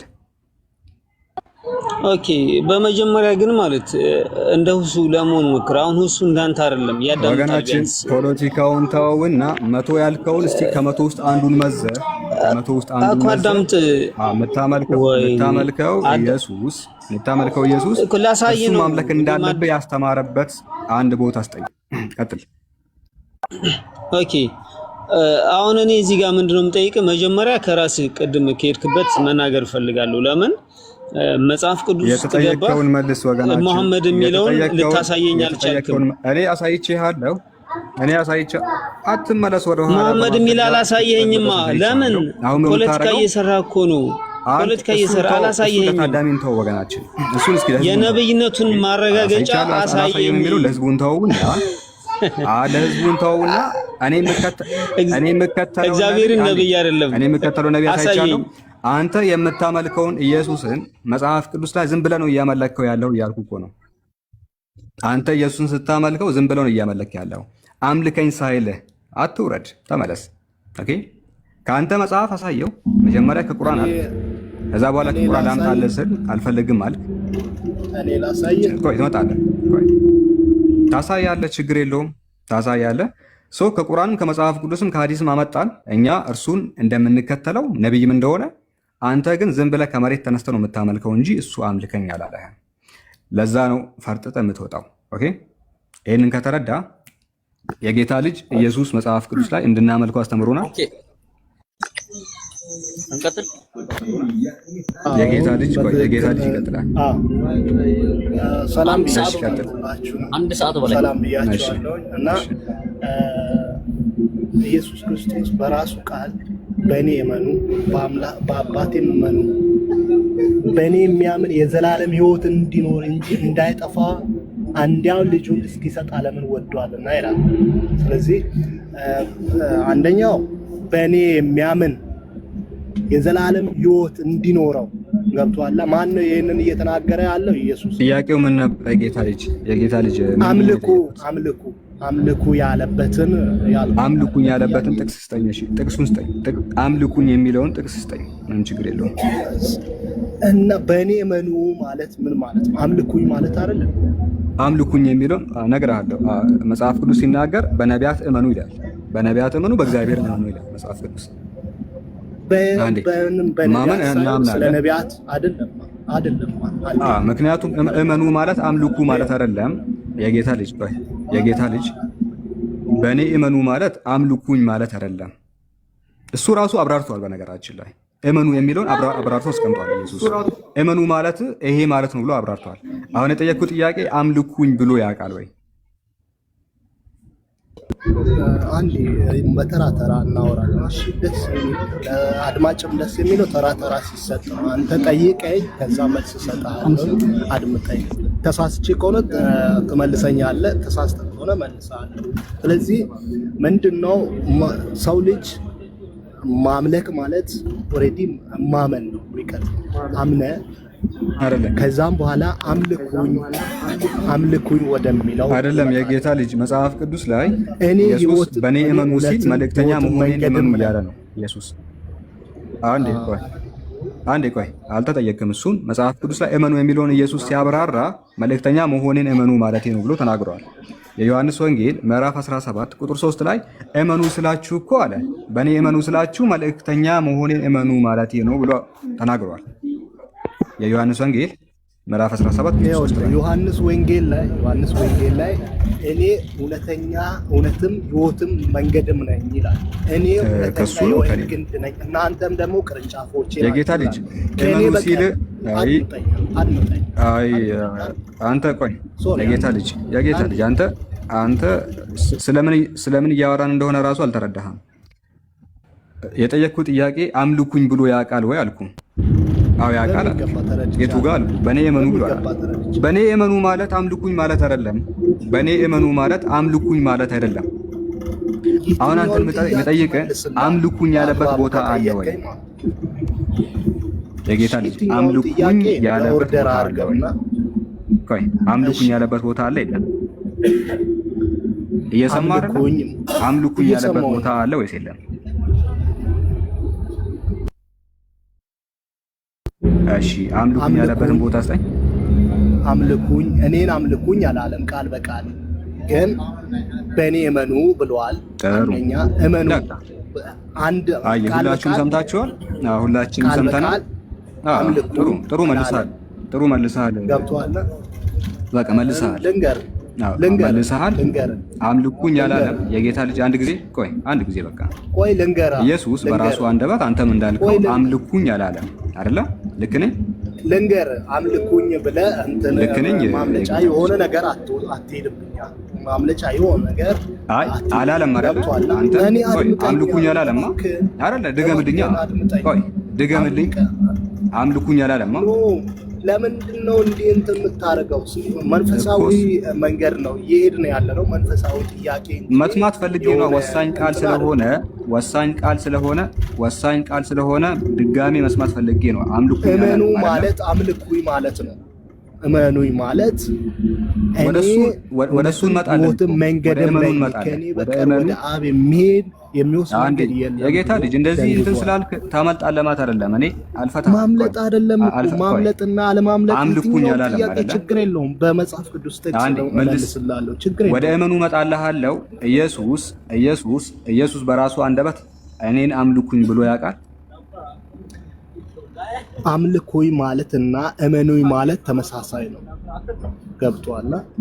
ወደሱ መጣልሃለሁ ግን ቆይ ወደሱ መጣልሃለሁ እኮ ወደ እመኑ መጣለሁ ግን እሱ ራሱ አምልኩኝ ብሎ ያውቃል ወይ? እሺ ለምሳሌ ልንገርህ፣ አንድ ነገር በመንፈሳዊ ህይወት ነው የምትረዳው። ገብቶሃል? እንዲህ ዝም ብለህ በደረቅ የምትጠይቀው ነገር አይደለም። ሲጀመር በደረቅ እኔን አምልኩኝ ብሎ ያውቃል ወይ? ማመን እኔ እግዚአብሔር እኔ አምላክ ነኝ ወይም እኔ ጌታ ነኝ በእኔ እመኑ ያለኔ እመጣለሁ ወደሱ እንመጣለን ያለኔ መንገድም እሱ በራሱ አንደበት የለም ካለ እኔ መንገድም ህይወትም ነኝ ካለ እንመጣለን ወደሱ ችግር የለውም። ግን ኧረ እዚህ ጋር ቁም አምልኩኝ ብሎ ያውቃል ወይ? እሺ ማለትም እኔ አንተ አምልኩኝ ማለቱን ነው የፈለከው አንተ አምልኩኝ የሚለው ቃል በቃል የለም ብያለሁ። ቴንክ ዩ እንደዚህ መልስ። እሺ አምልኩኝ አላለም እመኑ ብሏል አይደል? አዎ እመኑኝ በሚለው ላስረዳ። ማመን ማለት እሺ ማመን ማለት መጽሐፍ ቅዱስ ላይ ማምለክ አይደለም። እኔ ላስረዳ። አንተ አይደለም የምታስረዳው፣ አንተ ሙስሊም ነህ። እኔ ላስረዳ እንጂ መጽሐፍ ቅዱስ ላይ እንደዚህ ነው። ኖ እባክህን አንተ በመጽሐፍ ቅዱስ አትምጣ። መጽሐፍ ቅዱስን አትቀበለውም አታውቀውም። ምክንያቱም መጽሐፍ ቅዱስ አንተ እንደምትለው አይደለም የሚለው። ኖ አይደለም። ለምንድን ነው ወደ እኔ የምትመጣው? ወደ እኔ የምትሄድ ከሆነ ማንኛውም ጥያቄ እኔን ጠይቀኝ። ቁርአን ደግሞ አንተን ጠይቃለሁ። ከቁርአን አንተን ጠይቃለሁ። መጽሐፍ ቅዱስን እኔን ጠይቀኝ። ገብቶሃል? አንተ አትቀበለውም አታውቀውም። የምታውቀውም ነገር የለም። እኔ ቁርአንን እጠይቅሃለሁ። መጽሐፍ ቅዱስን እኔን ጠይቀኝ። ገብቶሃል? እኔ መጽሐፍ ቅዱስን በሚገባ አስረዳሃለሁ። እሺ መጽሐፍ ቅዱስ ልጠይቅህ። ጠይቀኝ፣ ችግር የለውም። እንደዚህ ይላል። ካሜራ ይታያል? እሺ ካሜራ ይታያል? ማልደውም ተነሱ፣ መጽሐፈ ዜና መዋዕል ላይ ማልደውም ተነሱ፣ ቴቄሄም ምድረ በዳ ወጡ። ሲወጡም ዮሳፍጥ ቆመና ይሁዳን በኢየሩሳሌም የምትኖሩ ሆይ ተዘጋ ድጋሜ ወይስ ይታያል? ንገረኝ እስኪ። ይታያል ካሜራ ማለት መጽሐፍ ቅዱሱ አይታይም። በእርግጥ መጽሐፍ ቅዱሱ አይታይም፣ ካሜራው አይታይም። እሺ ኦኬ ቆይ ፕሮፋይል ብቻ ነው የሚታየው። አሁንስ አይታይም፣ ፕሮፋይል ብቻ ነው የሚታየው። ፒክ ትችላለህ እንዴ? መክፈት አንተ መክፈት ትችላለህ መጽሐፍ ቅዱስ? ኖርማሊ አውራኝ እኔ አውቃለሁ። እኔ ስለማውቀው አንተ ዝም ብለህ አውራኝና ችግር የለውም። ባትጠቅስም ችግር የለውም። ኧረ ይከፈት። ቆይ መጽሐፈ ዜና ካልዕ ምዕራፍ 20 ክፈት። ዜና ካልዕ 20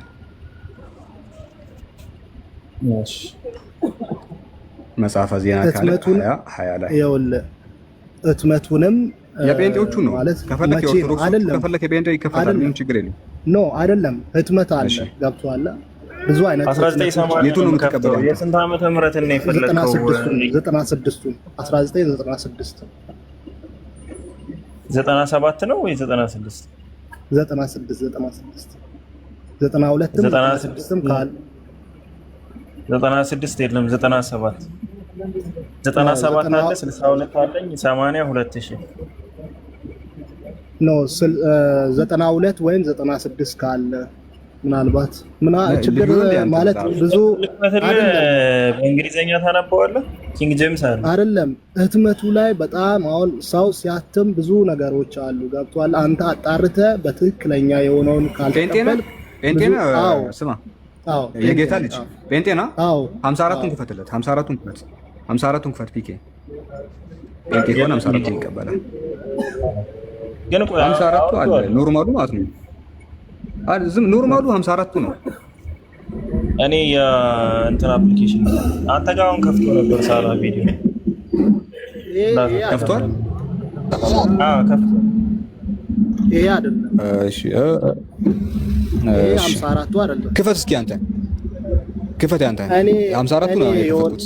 እኔ መንገድ ላይ ነው። ገብቷል? ራሱ መኪና ውስጥ ነው ያለው። ብቻ አይመችኝም እና ለዛ እኮ ነው እኔ መጽሐፉን የጴንጤውን አትቀበልም? 54ቱን የጴንጤውን አትቀበልም ወይ? 54 እቀበላለሁ እኮ ልክፈትልህ፣ እሱን ልክፈትልህ አይደል? እሺ ፒኬ ልላክልህ፣ ትከፍታለህ አንተ? ከፍቷል እኮ አሁን እያሳየ ነው። አሁን እያየሁት ነው። ድጋሚ ዘጋብኝ። ኦኬ እሺ ቆይ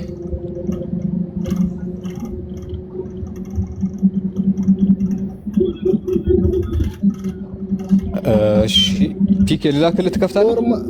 እኔ ችግር የለውም እኮ ብትከፍተውም እያንዳንዱ ወርዱን ማለት ችግር የለውም። አውራ ከዛ ችግርማ አለው እያልክ አይደል እንዴ አንተ? እሺ ለፒኬ ልካለሁ 50 ቆይ ለፒኬ ልካለሁ፣ ችግር የለውም። ቆይ ፒኬ ይከፍታል፣ ችግር የለውም። ኦኬ ሳላ እንደ ይሰማል? አውርጄዋለሁ። ይሰማል። ባይዘዌ ቅድም ማለት ነው ልጁ ሲጠይቅ አሁን ልጁ ሲጠይቅ ባለው የጌታ ልጅ ቆይ መጽሐፍ ቅዱስን ጨርስ መጀመሪያ። ፒኬ ከ20 ፈት ካለ 20 እንዴና ካለ 20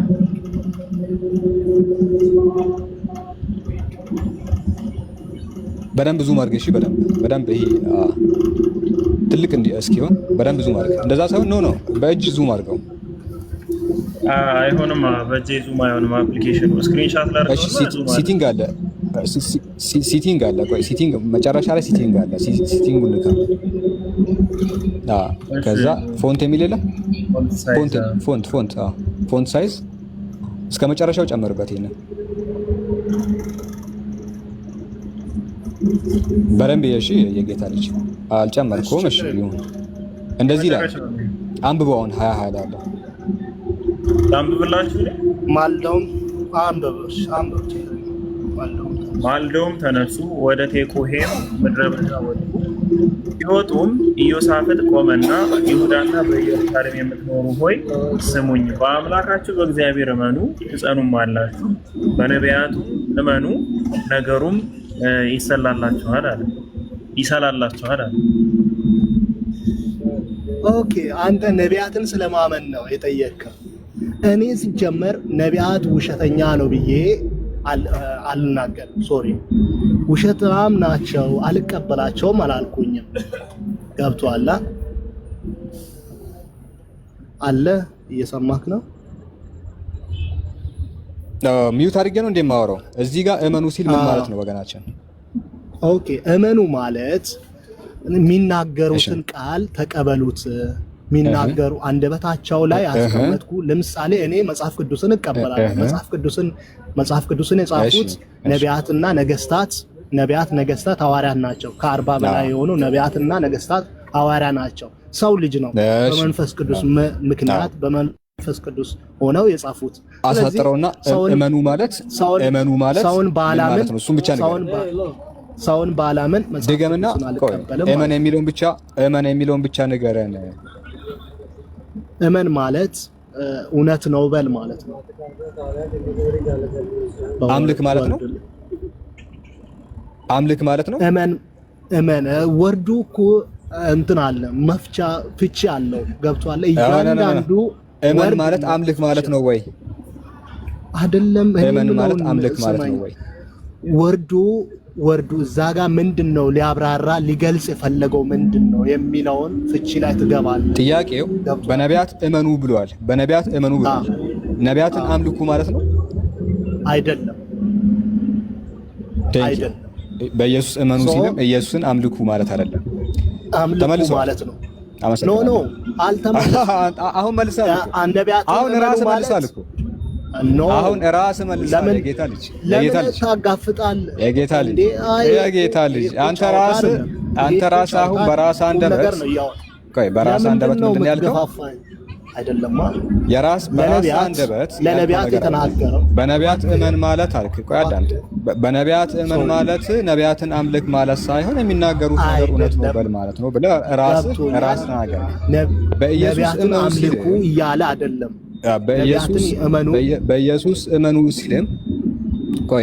በኢየሱስ እመኑ ሲልም አምልኩት ማለት ሳይሆን የሚናገረው ነገር እውነት ነው በሉ ማለት ነው። መጽሐፍ ቅዱስ አሁን ለምሳሌ አንድ ነቢይ አንድ ነቢይ ከመጽሐፍ ቅዱስም ሆነ ከቁርአን አንድ ነቢይ እኔ ህይወትም መንገድም እውነትም ህይወትም መንገድም ነኝ በእኔ የሚያምን የዘላለም ህይወት ይኖራል ብሎ የተናገረው ነቢይ አለ? እኔ ፍጹም ነኝ ያለው ከእንትና በቀር አለ? ከኢዮብ በስተቀር ፍጹም ነኝ ያለ ሰው አለ? ማለት ፍጹም እኮ ኢዮብ ፍጹም የሆነው ኢየሱስ ፍጹም አይደለም። ከኢየሱስ በስተቀር ወደ ፍጹምነት አትሄድ። ሌላ ጥያቄ አትጠይቅ። መጽሐፍ ቅዱስ ላይ አንድ ነቢይ ብቻ ነው። ያው ስማ፣ መጽሐፍ ቅዱስ ላይ ኢዮብ እኔ ፍጹም ነኝ ብሎ ተናግሯል። እንደዚህ የተናገረ እግዚአብሔርን ጨምሮ ማለት ነው። እግዚአብሔርም አልተባለም፣ ኢየሱስም አልተባለም፣ ማንም አልተባለም። ማንም ብቻ ነው? ኢዮብ ብቻ ነው። ኢዮብ አምላክ አይታል። ስለዚህ ኢየሱስ ህይወት መባሉ እውነት መባሉ መንገድ መባሉ አምላክ አያደርገውም። ኢየሱስ ምንድነው መንገድ ነው ሲባል ሜታፎሪክሊ ወደ አምላክ ያደርሳል ማለት ነው። አምላክ ነው ማለት የጠቀስከው ጥቅስ በነገራችን ላይ አምላክ አይደለም የሚል ነው። ኢዮብ ብቻ ነው ፍጹም መጽሐፍ ቅዱስ ላይ። ስለዚህ ኢዮብ አምላክ ወንድሜ። ስለዚህ እውነት መንገድ ህይወት የሚሉት ገለጻዎች እውነት በቃ አይደለም ሰው ልጅ እውነት መንገድ ህይወት የሚሉ ገለጻዎች ኢየሱስ የጌታ ልጅ ጫጫታ ውስጥ ነው ያለው። ጫጫታ ውስጥ ነው ያለው። አንዴ ከመኪና የወራንዴ ቤት ግባና ታወራለህ።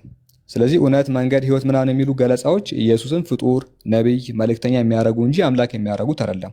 ለምሳሌ ኢየሱስ መንገድ ነው ሲባል አስፋልት ነው ማለት እያለ አይደለም። አስፋልት አይደለም ኢየሱስ ወይ ኮረኮንች አይደለም መንገድ ሲባል እንደዛ አትረዳ። መንገድ ነው ሲባል ወደ አምላክ የሚያደርስ ነው ማለት ነው። ኦኬ፣ ወደ አምላክ ያደርሳል ነው። እኛ እንደዛ እናምናለን። ነቢያት መንገድ ናቸው፣ ወደ አምላክ ያደርሳሉ፣ ግን አምላክ አይደሉም። እንጀራ ነው ሲባልም ይሄ ቀይና እንትን አትረዳ። አይታል ምሳሌ ገለጻዎች ናቸው። ነብይ ህይወትም ነኝ ማለትስ ህይወትም ነው ማለት ህይወት ነኝ ማለት አንድ እሱ ልንገርህ። እሺ ህይወት ማለት ሜታፎሪካሊ ምንድነው? እውነት ማለት ነው። ልንገርህ እሱ ምክንያቱም አዳም ኃጢአትን በሰራ ጊዜ እግዚአብሔር ምን አለው? ሞትን ትሞታለህ አለው። ሞት ትሞታለህ። ሞት ምንድነው? አዳም በበላ ቀን አልሞተም፣ ግን ትሞታለህ ብሎታል። ሞት ማለት ከእውነተኛ መንገድ መለየት ነው። ከአምላክ ህግ መውጣት ነው። ሞትን ትሞታለህ ሲለው ከእውነተኛው ከአምላክ መንገድ ትወጣለህ እያለው ነው። ህይወት ደግሞ ምንድነው? ወደ አምላክ መጠጋት ነው። ኦኬ፣ ወደ አምላክ መጠጋት ነው። ኢየሱስ ሰዎችን ወደ አምላክ ለማስጠጋት ነው የመጣው። ከአንዱ አምላክ ጋር ለማስተዋወቅ ነው የመጣው። አይታል። ስለዚህ ህይወት ነው ሲባል ሜታፎሪካሊ ምንድነው? እውነተኛውን አካል በእኔ በኩል ታገኛላችሁ። ኢየሱስ ክርስቶስ እንደዛ ከሆነ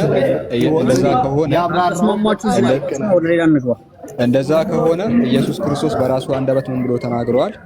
ኦኬ፣ በራሱ አንደበት አምላክ አለኝ ብሎ ተናግረዋል። ኖ አንተ ለምሳሌ ስለ መጽሐፍ ቅዱስ አምላክ አንተ ኢየሱስ ነው የምታመልከው? ቆይ ኢየሱስ አምላክ አለኝ ብሏል በራሱ አንደበት አይደለ? የጌታ ልጅ ወይ ሚውት አድርግና አንተ ከሌሎቹ ጋር ልቀጥል። ኢየሱስ አምላክ አለው አይደለ? አንዴ እስኪ የኑረን የምትባለው ኦኬ፣ አንዳችሁ የሱን ከሱ ጋር ጨርስና እኔ ባለፈው ጥያቄ አንስቼ ነበር። ኢየሱስ አምላክ አለው ሳይቋጭ ነው ከዚህ ወጣሁት። በቃ ትቋጭዋለህ። ሁሱ ሲመጣ ትቋጭዋለህ። አሁን ምን ማነሳው ምንድነው? ኢየሱስ አሁን እሺ፣ አምላክ አለው ኢየሱስ? አድምጠኛ። አምላክ አለው ኢየሱስ? አድምጠኛ። ኢየሱስ አምላክ አለው? አድምጠኝ። አሁን ይሄ ቤት ያዳመጥኩ ነው። ጣልቃ ገብተህ ነው የመጣኸው አይደለ? ስለዚህ ኢየሱስ አምላክ አለው የለውም? ለምሳሌ ይሄ ቤት የተከፈተው ማለት ነው። አሁን ክርስቲያኖቹ ጋር ብትሄድ ኮምፓራቲቭ ነው። የኑረን ኮምፓራቲቭ ነው። ደግሞ የክርስቲያኖችን ጥያቄ ለመመለስ ነው ይሄ ቤት የተከፈተውና እኛ ጠይቀን ንጽጽር የሚባል ነገር አለ። ምን ከፍተው ጥያቄ ለመመለስ ብቻ ሳይሆን ያልተረዳንን ነገር ከዚያም በኋላ ጠይቀኝ።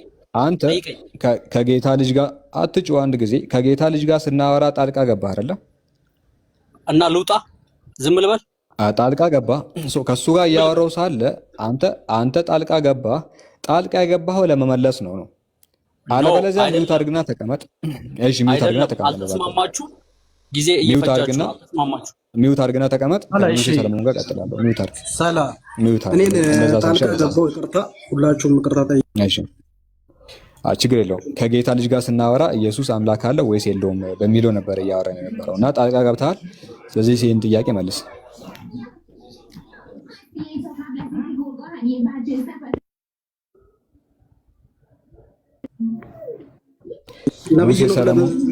ነብይ ነው ብለህ ነው የምታምነው አንተ? ነብይ ነው። አዎ ነብይ ብቻ ሳይሆን አምላክም አለው ብዬ አምናለሁ። ኦኬ እሺ። ከነቢያቱ መጽሐፍ ቅዱስ ኢየሱስ ክርስቶስ ሙታንን መጨረሻ ላይ እንደሚያስነሳ ያወራል። እውነትና መንገድ ህይወት እንደሆነ ያወራል። አምላክ አለው የለውም? ኢየሱስ አምላክ ሆኖ እንዴት አምላክ ይኖረዋል? አምላክ አለው ወይስ የለውም? ካለው አለው፣ ካሌለው የለውም በላይ። የሰው ምሳሌ ሆኖ አምላክ አለኝ ብሎ አውርቷል መጽሐፍ ቅዱስ ላይ።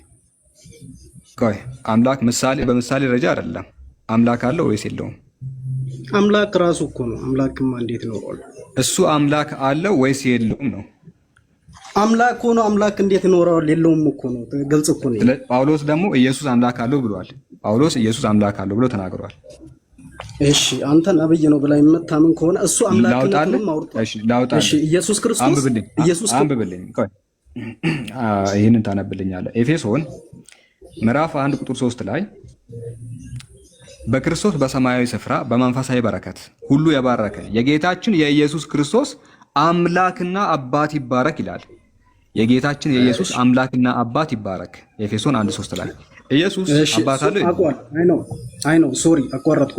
አባት አለው? የጌታችን ከተባለ ጌታ መሆኑን አንተ ታምናለህ? ጌታ ማለት መምህር ከሆነ አምናለሁ። ጌታ እውነተኛ ጌታ እንደሆነ ተናግሯል። ኢየሱስ ክርስቶስ ጌታ ምን እንደሆነ የጌታን ትርጉም እናወራለን። አምላክና አባት አለው ብሏል። ኢየሱስ አምላክና አባት አለው የለውም? አለው። አምላክ ሳይሆን አባት አለው። አምላክም አባትም አለው ይላል መጽሐፉ። ኢየሱስ ክርስቶስ ደግሞ አምላክ አለኝ ብሎ አላወራም አይደል? አውርቷል። አምላክ አለኝ ብሎ አውርቷል። አባት አለኝ እንጂ አምላክ አለኝ አላለም። ይሄ ጳውሎስ የጻፈው ኢየሱስ ክርስቶስ በራሱ አንደበት ሁለቱም ብሏል። ጳውሎስም ብሏል። ቆይ ጳውሎስም ብሏል፣ ኢየሱስም ብሏል። ሁለቱም ብሏል። ሁለቱም ዋሽተዋል። የኢየሱስን አሳያለሁ።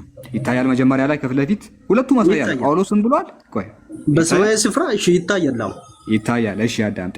ይሄ የጳውሎስ ነው። ከጳውሎስ አሳይቼ ወደ ኢየሱስ መጣና ሁለቱንም አሳያለሁ። ሁለቱም ዋሽተዋል ትለኛለህ። ከዛ በኋላ ከዋሹ ዋሽተዋል፣ ችግር የለውም። ኢየሱስም ጳውሎስም ከዋሹ ችግር የለብንም እኛ። እንደዚህ ይላል፣ በክርስቶስ ሰማያዊ ስፍራ በመንፈሳዊ በረከት ሁሉ የባረከን የጌታችን የኢየሱስ ክርስቶስ አምላክና አባት ይባረክ ይላል። የኢየሱስ አምላክና አባት ይባረክ አለ። አምላክ አለው የለውም? በጳውሎስ መሰረት ቀጥል አለው የለውም? መጀመሪያ አልኩ እኮ ጳውሎስ ጽፎታል። ኢየሱስ ክርስቶስ ልክ እንደኛ ምድር መጥቷል፣ ሰው ሆኖ። እሺ አዎ፣ ቆይ አምላክ አለው ወይስ የለውም አልኩ እኮ። በሰው ምሳሌ አለው። አምላክ የሌለውን ፍጥረት እኮ የለም። እሺ በሰው ምሳሌ የሚለውን እዚህ ላይ በሰው ምሳሌ የሚለውን ያሳየኝ። እዚህ ላይ ለምን ትፈልጋለህ አንተ? ያለበት እንዳሳያ የለም። ስለዚህ እሱ በጻፈው መሰረት ኢየሱስ አምላክ አለው የለውም? እባክህ ብቻ ይወጪ አምላክ አለው የለውም? በዚህ መሰረት አለው። ሂድ አለው። ወደ ኢየሱስ ልምጣለህ አሁን። ወደ እንደዚህ ስታምኑ ቀላል እኮ ነው። መጽሐፍን ማመን ብቻ ነው። እሺ ዮሐንስ ወንጌል ምዕራፍ 20 ቁጥር 17 ላይ ይሄንን ደግሞ ኢየሱስ ሲናገር ነው። ኢየሱስም አለ ኢየሱስ አይደል ላይ ገና ወደ አባቴ አላረኩምና አትንኪኝ አለ። ማግደላዊት ማርያም ወደሱ መጣችና ነካችው ኢየሱስን። እሺ ልክ ሊያደርግ ሲል ኢየሱስም ገና ወደ አባቴ አላረኩምና አትንኪኝ አለ ማርያም ማግደላዊትን። ነገር ግን ወደ ወንድሞቼ ሄደሽ አለ። ኦኬ ወደ ወንድሞቼ ሄደሽ እኔ ወደ አባቴ እና ወደ አባታችሁ አለ። ኢየሱስ አባት አለ አይደል? ወደ አምላካችሁ አለ። ቆይ አምላክ አባቴ ብሏል አይደል? አምላክ እንዳለ ተናገረ። ትመጣለህ፣ ታምናለህ። ቀስ አባት አለው አይደለ? አባቴ ስላለ አባት አለው አውቀዋለሁ እኮ እና መልስልኝ እባክህ አባቴ ስላለ አባት አለው አይደለ? አለው። ከዛ ወደ አባታችሁ አለ። እሱ የእናንተም አባት ነው አይደለ? አለ። ወደ አምላኬና ወደ አምላካችሁ አለ። አምላኬ ብሏል። አምላክ አለው ወይስ የለውም? አለው። ኦፍ ኮርስ። ማን ነው የተናገረው? ይሄን የተናገረው ማን ነው? ይሄ ከማድረጉ በፊት የተናገረ ነው። ይሄን የተናገረው ማን ነው? ይሄን የተናገረው ማን ነው? ኢየሱስ ክርስቶስ ማለት ነው። ዋሽቷል ወይስ እውነት ተናግሯል? አልኩ እኮ ከማድረጉ በፊት ያወራውን ነገር ነው አንተ ያሳየኸኝ። ዋሽቶ ነው ይሄን የተናገረው ወይስ እውነት ተናግሯል? ከማድረጉ በፊት ፍጹም ሰው በሆነበት ሰው እኮ በቃ እንደ ሰው ምሳሌ። ስለዚህ በምድር ላይ ያለ ማለት ነው እውነት ተናግሯል። አልዋሽም አይደል? ለዚህ ቦታ እሱም ብቻ ንገረን። ምናልባት ዋሽቶ ከሆነ አልዋሽም እኮ ያለውን አልዋሽም። ስለዚህ እሱ ነው የምልህ እኮ እሱ ነው የምልህ። ጳውሎስም አልዋሽም፣ ኢየሱስም አልዋሽም። ኢየሱስ አምላክ አለው ያልኩ። ስለዚህ እሺ፣ አንተ ደግሞ እኔ ልጠይቅ ጥያቄ። እሺ፣ አሁን ደግሞ ኢየሱስ አምላክ እንዳለው ካመንክልኝ፣ እሺ፣ እኔ ደግሞ ጥያቄ ትጠይቃለህ። ወላሂ ትጠይቃለህ። ችግር እንደዚህ መተማመን እኮ ነው። እንደዚህ መተማመን ምንም ችግር የለም። አይታ እሺ፣ አንተ የምታመልከው የትኛውን ነው? ኢየሱስን ነው ወይስ ኢየሱስ የሚያመልከውን አምላክ ነው የምታመልከው? እቺን ብቻ መልስልኝና ጠይቅ ከፈለክ። ኢየሱስ ክርስቶስ እኮ አምላኬን አምልኩ አላለማ። ያንን እኮ ነው አንተ አንደርስታንድ ማድረግ ያለብን። ኢየሱስ አምላክ ካለው እንደ ሰውኛ እንደ ሰውኛ ሰው ስለሆነ በስላሴዎቹ ተደመረ አይደለ? አንዴ ቆይ፣ እሱ አምላክ ካለው አንተ አምላክ ያለው ነው ወይስ አምላክ ያሌለው ነው የምታመልከው? አምላኬን እኮ ነው የማመልከው። አምላክ እኮ ነው፣ እሱም አምላክ ነው። የትኛውን በዙ የትኛው? ኢየሱስ ክርስቶስ። ስለዚህ ያኛው አይመለክም። እሺ በቃ ችግር የለውም። ጠይቀው ጥያቄ ንጥል አይደለም። እሺ አንተ ነብይ ነው ታምኖ ተደማምሮ አይደል? እንዴት አለ? ኦኬ ችግር የለውም። በቃ ጠይቀው። እሺ አንተ ነብይ ነው አምላክ የለውም አልከኝ። በእናንተም ቁርአን ኦኬ፣ በእናንተም ቁርአን በእኛም መጽሐፍ ቅዱስ እንደ ኢየሱስ ክርስቶስ ራሱን እንደ አምላክነት ያነጻጸረ የትኛውንም ነብይ ካሳየኸኝ እኔ 100% አምላክ ጋር ራሱን አያነጻጽርም። ይተናነሳል እንደውም። እሺ አያነጻጽርም። እሱን ደግሞ ላንገር። እኔ ህይወት ነኝ አለ አይደለ? መንገድ ነኝ አለ። ከኔ በቀር ፍጡራን የሚጠቀሙት እነዚህ የፍጡራን መገለጫ ነው። የፍጡራን መገለጫ እሺ ንገረኛ፣ የትኛው ነብይ ነው እንደዛ ያወራው? የፍጡር መገለጫ እንደሆነ ለምሳሌ ኢየሱስ መንገድ ነው ሲባል አስፋልት ነው ማለት ነው? አይደለም። ምን ማለት ነው ታዲያ? ወደ አምላክ ወስዳለሁ እያለ ነው አይደለ? መንገድ ሲባል ያ ኦፍ ኮርስ ወደ ማን? ወደ መንገዱ፣ ወደ ትክክለኛው መንገድ ማለት ነው። ወደ ማን ነው የሚወስደው ኢየሱስ? አልኩ እኮ ህይወት ነኝ ካለ አንተ ህይወት ነኝ ካለ ህይወት የሰው ልጆች ህይወት የሚባለው ማንም ሊሰጥ የማይችል ነገር ነው። ኢየሱስ ህይወትን ተቀብሏል። ሲጀመር ህይወት ፍጡር መሆኑን የምታውቅበት ኢየሱስ ህይወት ተቀብሏል። ለምሳሌ አንተ ከአምላክ ነው ህይወት የተቀበልከው አይደለ? አምላክ ነው ለአንተ ህይወት የሰጠ አይደለ? ለአንተ ለሙሴ ስም ሙሴ ከሆነ አምላክ ለአንተ ህይወት ሰጠ አይደለ? ህይወት ነበር መጀመሪያ ላይ አምላክ የሆነው ክርስቶስ እኮ ነው ህይወት የሰጠኝ። ገብቷል አይደለም? ኢየሱስ ራሱ ህይወት ተቀብሏል። ኢየሱስ ራሱ ልክ አንተ ሙሴ እንደተቀበልከው እሱም ተቀብሎ ነው የመጣው። ላሳየህ። በማርያም በኩል ምናምን ሆኖ ተወለደ። አይደለም ኢየሱስ ራሱ ህይወት ያገኘው አብ ህይወት ሰጥቶት ነው እንጂ ህይወት አልነበረውም እኮ። የሰው ምሳሌ ሆኖ አይደል ህይወት ተቀብሎ ወደ ምድር የመጣው? አይደለም፣ የሰው ምሳሌ አይልም ቃሉ። እሱ ራሱ ህይወት ያገኘው ከአብ ነው። አብ ነው ህይወት የሰጠው። እሱ ራሱ ፍጡር ነው። ፍጡር አይደለም። እኔ ፍጡር ነው። ላሳየህ። ፍጡር ነው የሚል ፍጡርነቱን ፍጡር ነው የሚል ላሳየህ። አሳየኝ። ኧረ ደስ ይለኛል። ፍጡር ቃል በቃ ፍጡር የሚል ላሳየህ። በጣም ብዙ አይደል ያለው መጽሐፍ ቅዱስ። በቁርአን ሳይሆን በመጽሐፍ ቅዱስ ነው የምታሳየኝ። በዚህ በሁለቱም ከፈለክ በመጽሐፍ ቅዱስ ብቻ፣ ከፈለክ በቁርአን ብቻ። በመጽሐፍ ቅዱስ እኔም ማምነው በመጽሐፍ ቅዱስ ስለሆነ በመጽሐፍ ቅዱስ ምረጥ። ከፈለክ አንተ ኧረ ምረጥ። ከፈለከው ነው የምሰጠህ እኔ። ከፈለክ ከመጽሐፍ ቅዱስ፣ ከፈለክ ከቁርአን። መጽሐፍ ቅዱስ ስለመረጥ ከመጽሐፍ ቅዱስ ልስጥህ። እሺ ይታያል ከፊት ለፊት ስክሪኑ ይታያል። ያ ዙም ይታያል። ችግር የለውም። እሺ የኤፌሶን 4 ላይ ኤፌሶን 4 ላይ እንደዚህ ለእውነትም በሚሆኑ ጽድቅና ቅድስና እንደ እግዚአብሔር ምሳሌ የተፈጠረውን አዲሱን ሰው ልበሱ ይላል ጳውሎስ። እንደ እግዚአብሔር ምሳሌ የተፈጠረውን አዲሱን ሰው ልበሱ ይላል። አዲሱ ሰው ማን ነው?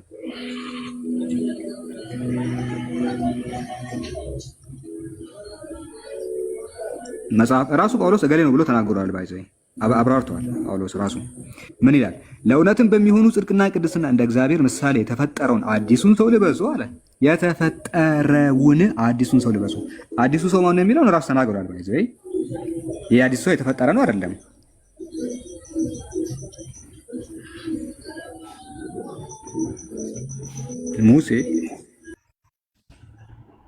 ሙሴ ወይ እሺ ምን ትላለህ ታዲያ? ይሄ እኮ ታዲያ እንደ ሰውኛ ተፈጥሯል እኮ ችግር የለውም። እሱን ኢየሱስ የተፈጠረ ነው ምሳሌ ሆኖ ነው የተፈጠረው። ኢየሱስ ክርስቶስ ስጋ ለብሶ መጥቷል። ስጋ ለብሶ መጥቷል። ከኃጢአት በቀር ብረት ለብሷል አላልኩም። ቆይ አንዴ ስጋ ለበሰ ያልከኝ ነው ከቀደም ጀምሮ። እኔ ብረት ለብሶ መጥቷል አላልኩም። ይቅርታ እኔ ብረት ለብሶ መጥቷል አላልኩም። ስጋ ነው ለብሶ የመጣው ብረት አይደለም። ልክ አንተ ማለት የተፈጠረው አይደለም እሱ።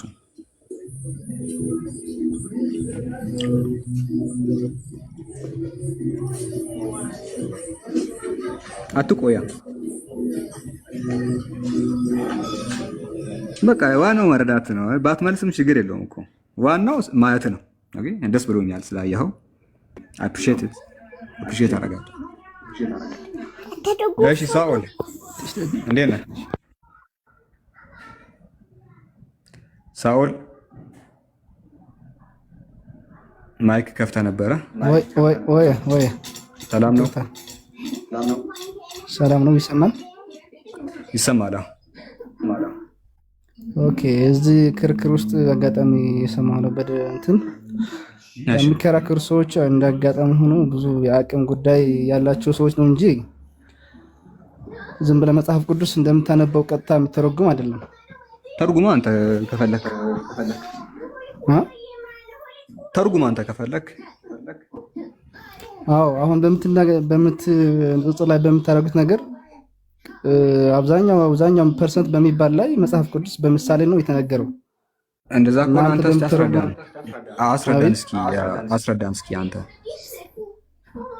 አዎ ለምሳሌ አንድ ነገር ብታነበው አንድ ምዕራፍ ብሰጥህ እሺ እንደዚህ እናድርግ። ስለምንድን ነው የሚያወራ ብዬ ብጠይቅ ኢየሱስ ሞቷል አይደለ? ኢየሱስ ሞቷል አይደለ? ሞቷል ኢየሱስ አንድ ጊዜ የሆነ ጊዜ ሞቷል። ኢየሱስ ሞቶ ነበር አይደለ? ኢየሱስ ሞቶ ነበር። ሞቷል፣ ተነስቷል። ሞቶ በ3 ቀን መቃብር ውስጥ ነበር አይደለ? አዎ መቃብር ግን ተነስቷል። ማን ነው ያስነሳው? ፈጣሪ ራሱ ስለሆነ ተነስቷል። ማን ነው ፈጽሞ ነው የመጣው? ኢየሱስን ያስነሳው ማን ነው? ኢየሱስን ያስነሳው ማንም ላነሳው አይችልም። ፈጣሪ ስለሆነ ራሱ ተነስቷል። ኢየሱስ ክርስቶስ እስቲ እንደዛ ራሱ ተነስቷል የሚለው ከሙታን መካከል ላይ መጽሐፍ ቅዱስ እንደዛ አይደለም። ግን መጽሐፍ ቅዱስ እንደዛ አይደለም። ኢየሱስ ከሞተ በኋላ እግዚአብሔር አስነሳ። ሞት ሊይዘው አይችልም። ገብቶሃል? ሞት ሊይዘው አይችልም። ፈጣሪ ስለሆነ መጽሐፍ ቅዱስ ደግሞ እግዚአብሔር ነው ያስነሳው ይላል። መጽሐፍ ቅዱስ ዋሽቷል? መጽሐፍ ቅዱስ ኢየሱስ ሞቶ ኢየሱስን ከሙታን በኩል ያስነሳው እግዚአብሔር ነው ይላል። ራሱ ነው አይደለም። ለምትከራከረው በመጀመሪያ ላይ እኔ ቀድሜ ወደዛ ገባን እንጂ ስለ ኢየሱስ ስለ አምላክነቱ ነው የምትናገሩት የነበረው። ለምሳሌ እሺ የሐዋርያት ሥራ 13 ላይ ይህን ተስፋ እግዚአብሔር በሁለተኛው መዝሙር ደግሞ አንተ ልጄ ነህ እኔ ዛሬ ወለድኩ አለ። አንተ ልጄ ነህ እኔ ዛሬ ወለድኩ አለ። ከዛ ኢየሱስን አስነስቶ አለ። ኢየሱስን ያስነሳው ማን ነው? ኢየሱስን አስነስቶ ነው የሚለው። ማን ነው ማንን ያስነሳው? አስነስቶ ራሱ ኢየሱስ አስነስቶ እኮ ነው የሚለው አይልም። ኢየሱስን አስነስቶ እኮ ነው የሚለው ራሱ እኮ ነው አይልም። ቆይ ይህን ተስፋ እግዚአብሔር በሁለተኛው መዝሙር አንተ ልጄ ነህ እኔ ዛሬ ወለድኩ አለ። ማን ነው የማን ልጅ የሆነው? የእግዚአብሔር ልጅ። ኢየሱስ የእግዚአብሔር ልጅ ነው። አዎ በዮሐንስ ራእይ ላይ እኮ ከዛ በኋላ ኢየሱስን አስነስቶ አባት ኢየሱስን አስነስቶ ለእኛ ለልጆቻቸው ፈጽመዋል አለ። ማን ነው ማንን ያስነሳው?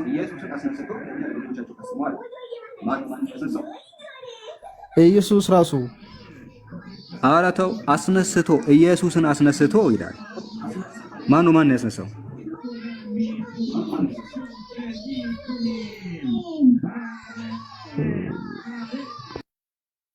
እንዴ እዛ እኮ እስኪ በደንብ እንትን አድርገው እኔ ለምበው ራስን በደንብ እንትን ትረዳው።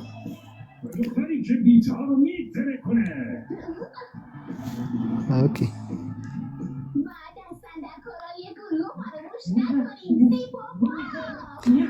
ታዲያ ይሄ እኮ ኢየሱስ አስነስቶ እኮ ነው የሚለው። ኢየሱስን አስነስቶ ማን ነው ኢየሱስን ያስነሳው?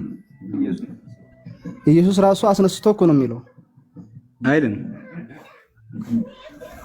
ኢየሱስ ራሱ እኮ እዚህ ላይ የሚገለጸው እኮ ኢየሱስ የሚያነሳው ነው እንጂ ድምፅህን ከፍ አድርግና ድምፅህን ከፍ አድርግና ከዚህ ጀምረህ አንብብ። ድምፅህን ከፍ አድርግና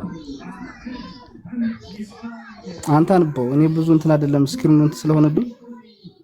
እሺ እንደዚህ ላይ ይህን ተስፋ እግዚአብሔር በሁለተኛው መዝሙር ደግሞ አንተ ልጄ ነህ እኔ ዛሬ ወለድኩ ተብሎ እንደተጻፈ ይላል። ማን ነው የማን ልጅ የሆነው? የአብ ልጅ ነው። ኢየሱስ ክርስቶስ እኮ የአብ ልጅ ነው። እሱ ኢየሱስን አስነስቶ ለኛ ለልጆቻቸው ሲጠመቅ ራሱ ኢየሱስን ለምን እከራከራለሁ? እሱ አንድ የሚወደው ልጅ ነው። እሱ አንድ ልስጥ።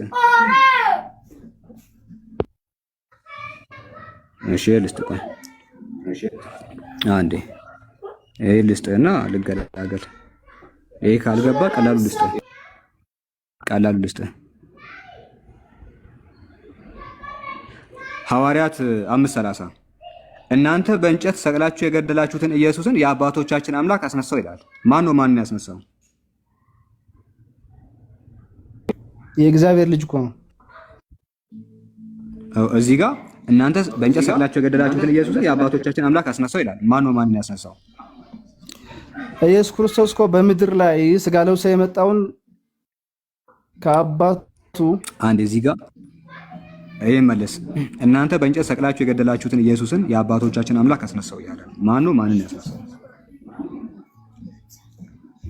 ነገርኩ። ኢየሱስ የአብ ልጅ የማን ልጅ ነው አላልኩም።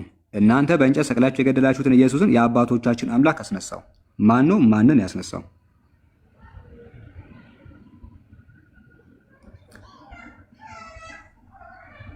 አረ ቀላል እኮ ነው እንዴ!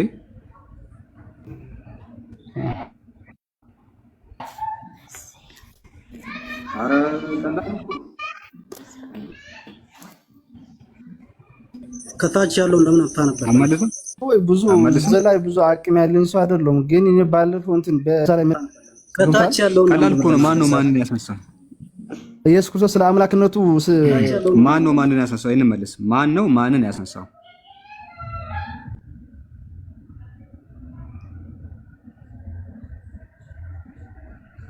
በቃ ተው።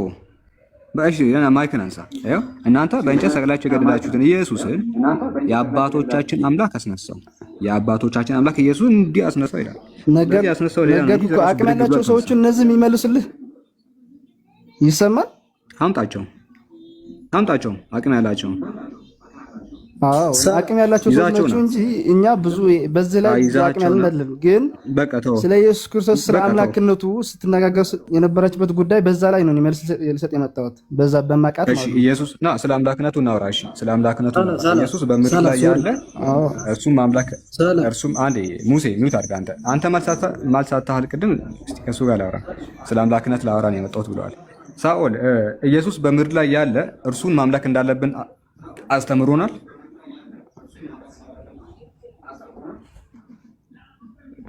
ስለ አምላክነት ብቻ መልስ ልስጥ። ብዙ አቅም ያለኝ ሰው አይደለሁም እኔ። እሺ እሱ ኢየሱስ 33 ዓመት ኖሯል አይደል? ታርግልህ ከነሱ ጋር ተነጋገር። 33 ዓመት ኖሯል። ቆይ 33 ዓመት ምናምን ኖሯል እዚህ ምድር ላይ። አዎ በየትኛው ቀን ነው እኔ አምላክ ነኝ እኔም አምላክ አለባችሁ ብሎ የተናገረው? የቱ ጋር ነው ኢየሱስ?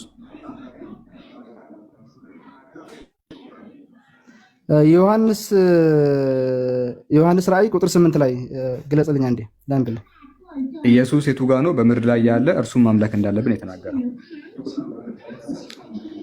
እኮ መልሱ ልሰጥህ እኮ ነው። ዮሐንስ ራእይ ቁጥር 8 ላይ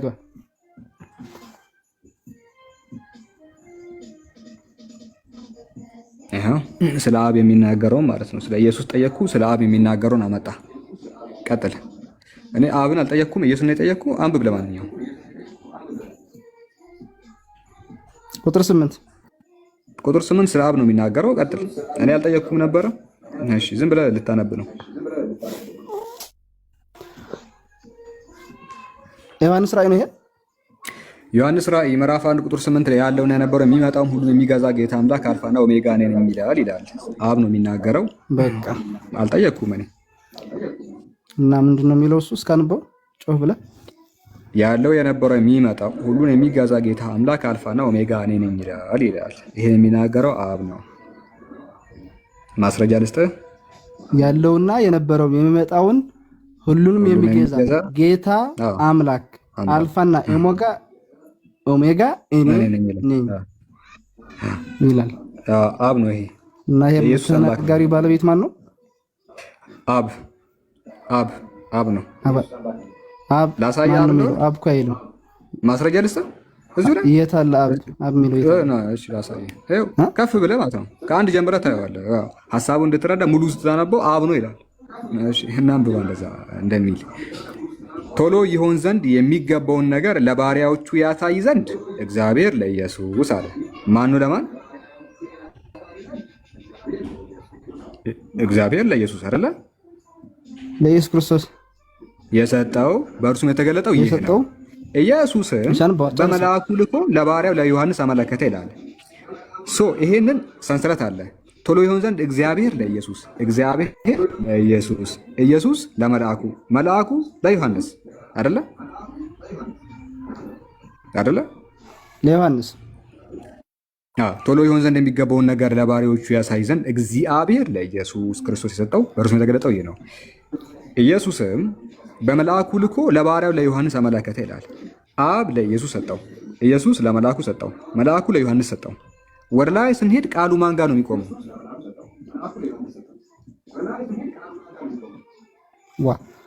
ይሄኛው የሚናገረው ባለቤት ተናጋሪ ማን ነው እኮ ነው። በቃ ጭራሽ ኢየሱስ ክርስቶስ እኔ አምላክ ነኝ ያለበት ቦታ ነው የምትወታደለው አይደለም። እኔ አምላክ ነኝ ያለበት ቦታ ደግሞ ዮሐንስ ራእይ ቁጥር 8 ላይ አብ ነው የሚናገረው። አብ ነው የሚናገረው። አንተ እዚህ ጋር የሚናገረው አብ ነው። የት አለ አቡ? ማስረጃ። እሺ ይሄው አልኩ እኮ ላሳይ። ቆይ ቶሎ ይሆን ዘንድ የሚገባውን ነገር ለባሪያዎቹ ያሳይ ዘንድ እግዚአብሔር አለ። እዚህ ጋር እግዚአብሔር ብለን እንጽፋለን። እሺ እግዚአብሔር ቀስት እናደርጋለን። ለክርስቶስ ይላል፣ ለኢየሱስ ክርስቶስ። ለማን? ኢየሱስ ይላል። አሁንም ደግሞ ኢየሱስ ለማን? ኢየሱስም በመልአኩ ልኮ ይላል፣ ለመልአኩ ሰጠው። ኢየሱስ ለማን? ለመልአኩ። ከዛ በመልአኩ ልኮ ለባሪያው ለዮሐንስ አመለከተ ይላል። መልአኩ ደግሞ መጥቶ ለዮሐንስ ሰጠው። መልአኩ ለዮሐንስ ሰጠው። ዮሐንስ እየነገረን ነው። ዮሐንስ ሲነግረን ይሄን የተናገረው ማን ነው? ይሄን የተናገረው ማን ነው ብለን ስንጠይቀው መልአኩ ጋር ይመልሰናል። መልአኩ ማን ነው የሰጠህ ብለን ስንጠይቀው ኢየሱስ ጋር ይመልሰናል። ኢየሱስን ማን ነው የሰጠህ ብለን ስንጠይቀው ወደ እግዚአብሔር ይልከናል። እንዲህ ወደ ላይ ሄዶ እግዚአብሔር ጋር ነው የሚቆመው። በቃ ዮሐንስን ጠይቀዋለህ። ከየት መጣ? ከመልአኩ። መልአኩ ከየት መጣ? ከኢየሱስ። ኢየሱስ ከየት መጣ? ከእግዚአብሔር። እንዴ እግዚአብሔር ቃል ወደ ሰሰለት ታመራዋለህ እንጂ ቃል በቃል የተናገረው እኮ ይኸው እግዚአብሔር ነው መልእክቱ፣ የመልእክቱ ባለቤት። መቼም ከዚህ በላይ የሚያሳምን ነገር የለም ብራዘር። ራስህን አሁን ወደ ሰንሰለት የምትወስደው እንጂ ቃል በቃል ኢየሱስ ክርስቶስ ራሱ ተናግረዋል። እዚህ ጋር እግዚአብሔር መልእክቱ ወደ ላይ የሚሄደው ስለ እግዚአብሔር ነው። እባክህ ስለ እግዚአብሔር የሚናገረውን ተውና ኢየሱስ ወደ ላይ የምትወስደው ካንተ ነህ እንጂ እሱ የተወሰደበት እኮ የለም።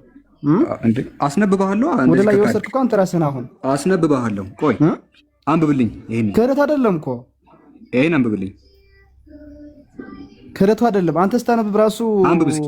ይሄ እኔ ካዋሽው አንብብ። እኔ ካዋሽው አንብብ። የትኛው መጽሐፍ ላይ ነው አንተ አሁን? ቆይ ዮሐንስ ራእይ 1:1 ላይ ከላይ ዮሐንስ ራእይ 1:1 ላይ ዮሐንስ ራእይ 1:1 ላይ ነገርኩ እኮ እኔ ቀጥታ የተናገረው ባለቤቱን እኔ የዘላለም አምላክ ነኝ የሚመጣው ዮሐንስ ራእይ 1:1 ላይ ባለቤቱ ያለው ዮሐንስ ራእይ 1:1 ላይ ነው። እስቲ አንብብ ይሄን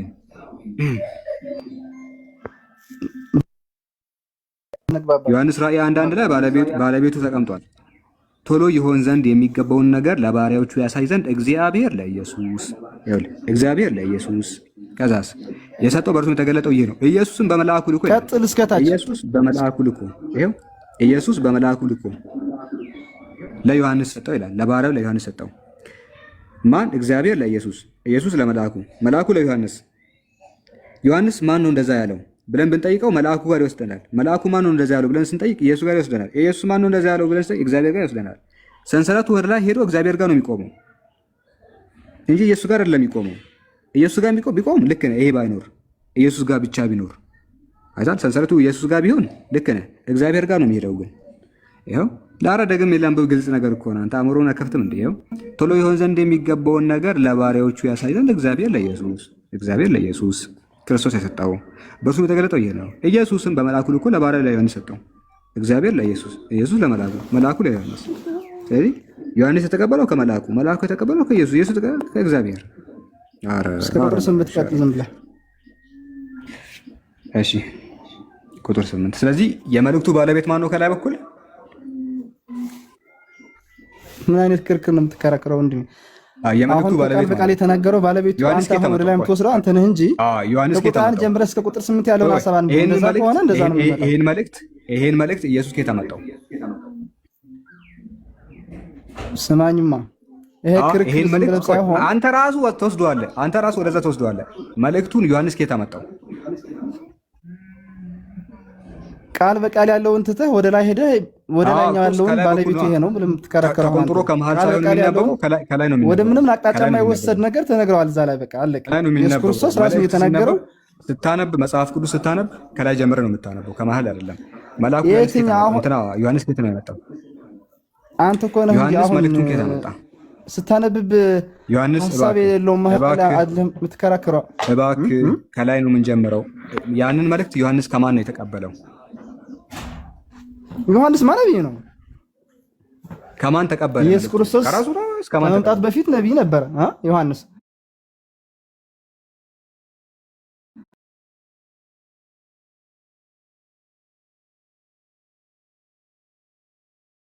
ከመምጣት በፊት አስቀድሞ ተናግረዋል። አይልም። የተቀበለው ከመልአኩ ነው። ረይስ ዮሐንስ እኮ የመጀመሪያ ነብይ እኮ ነው እኮስ። መልእክት የሚቀበሉት ነቢያት ነቢያት መልእክት አይህንን አታውቁም እንዴ? ቆይ ነቢያት መልእክት የሚቀበሉት እሺ ከመላእክት ነው። እሺ መላእክት ነው እየመጣ የሚያስተምራቸው። እሱ ከመልአኩ ተቀበለ። መልአኩ ከማን ተቀበለ? ስማማ ይሄ አምላክ ኢየሱስ ክርስቶስ በተለያየ ዘመን ለምነት መልስ ነው። አታውቅም ማለት ነው። እሺ አታውቅም ማለት ነው። ነቢያት መልእክታቸውን በቃ እሺ ልንገር፣ በቃ ችግር የለውም። ነቢያት መልእክታቸውን የሚቀበሉት ከመላእክት ነው። እሺ ለምሳሌ ቁርአንን ነብዩ መሐመድ ከየት አመጣ ካልከኝ፣ ከየት አመጣው ነብዩ መሐመድ? ከጅብሪል ከየት አመጣው? ከአላህ። አይታል። እንደዚህ ነው መልአኩ። እሱ መሐመድ ብቻ እኮ ነው ያመጣው። ዮሐንስ መልእክቱን የተቀበለው ከመልአኩ ነው። መልአኩ ከማን ተቀበለ ታውቃለህ? ነቢያት ከመላእክትም ይቀበላሉ ከእግዚአብሔርም ይቀበላሉ። እዚህ ስለ ዮሐንስ እናወራ።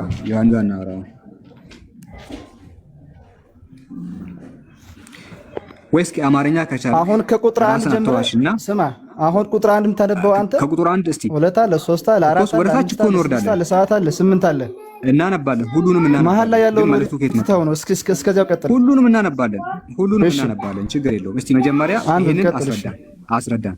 አንተ አንብብና አስረዳን። 8 ኧረ እናነባለን። ተረጋጋ። አናነብም አላለም እኮ መጀመሪያ ግን ከየት መጣ ነው? እስቲ አንብብ ይሄንን ሳውል። ዝም ብለህ ወደማይሆን ነገር ክርክር የምትገባው ቃል በቃል ያለውን ስለ አምላክነት እኔ ከዋሸሁ ቁጥር 8 ላይ አንተ ይሄንን ቃል አንብብና ንገረን። ይሄም 10 ጊዜ እኮ አነበብ ነው። ቁጥር 1 ላይ ያለው ነገር ነው። ቆይ ሐሳቡን ንገረኛ። አነበብን። ቁጥር 1 እኮ ነው። 8 ቁጥርና 1 ቁጥር ልዩነቱ ገብቷል። ምን ያለ እንዳለ እኮ እንመጣለን 8 ጋር። መጀመሪያ ይሄንን አስረዳ። ቀጥል፣ አንብብና አስረዳ። ቁልፉ ይሄ ነው።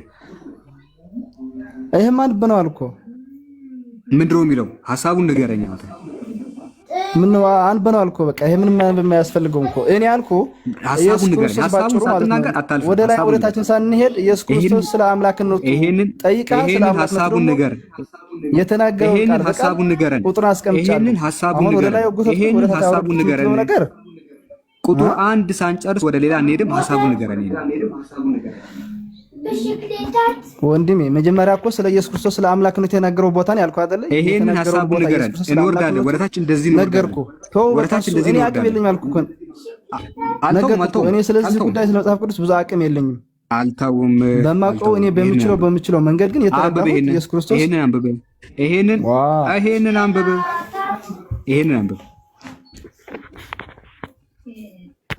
እሺ ላንብብልህ። ቆይ ስክሪን እንትን ላድርገው ስለሆነ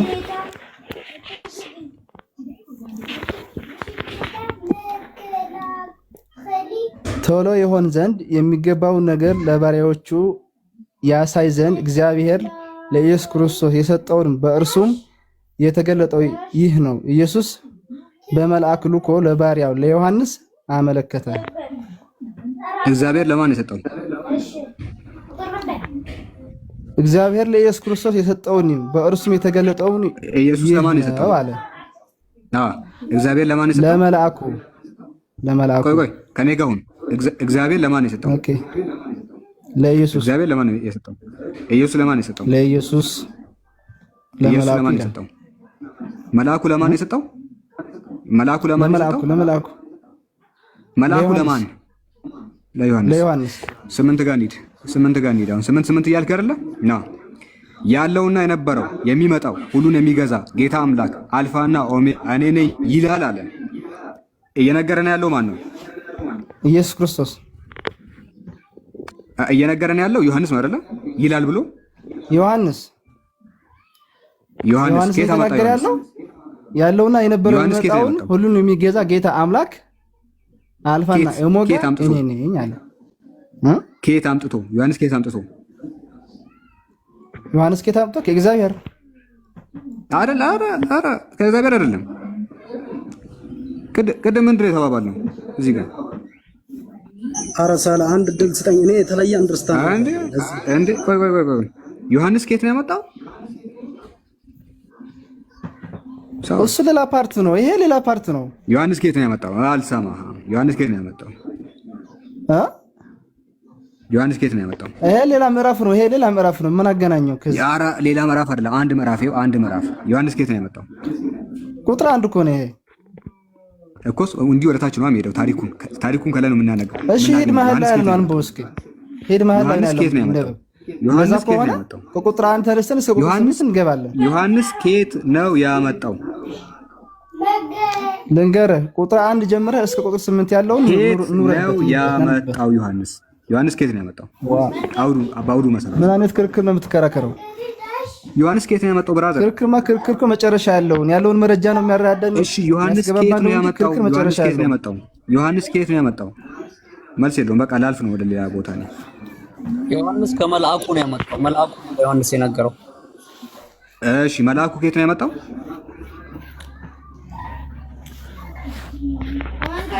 መልአኩ ከየት ነው ያመጣው? 8ን አንብብና እኔ ላስረዳ። እሺ ዮሐንስ ከማን አመጣው? አንተ ንገረኝ። ዮሐንስ ከማን አመጣው? አንተ ንገረኝ። ዮሐንስ ከየት ነው ያመጣው? ዮሐንስ ከመልአኩ አመጣ። 8ን አንብብ። መልአኩ ከማን ያመጣው? አሁን እኮ ግልጽ ነው። መልአኩ ከኢየሱስ ክርስቶስ ተቀበለ ነው የሚለው። ኢየሱስ ከማን ያመጣው? ኢየሱስ ከማን ያመጣው? ኢየሱስ ከማን ያመጣው? እግዚአብሔር አመጣ ነው የሚለው። ግልጽ እኮ ነው። ምንም እንትን አይልም። ቡም ብራዘር። ግን 8ን አንብብ።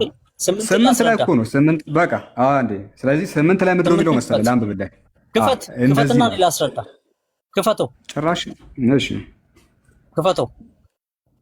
እሺ ኧረ ይከፈታል ብራዘር። ይሄው ያለውና የነበረው የሚመጣው ያለውና የነበረው የሚመጣው ቆይ አዳምጥ። ያለው የነበረው የሚመጣው ሁሉን የሚገዛ ጌታ አምላክ አልፋና ኦሜጋ እኔ ነኝ ይላል ብሎ ሪፖርት እያደረገ ነው አይደል? ሁሉን የሚገዛ አይደል የሚለው? ሁሉን የሚገዛ አላለም።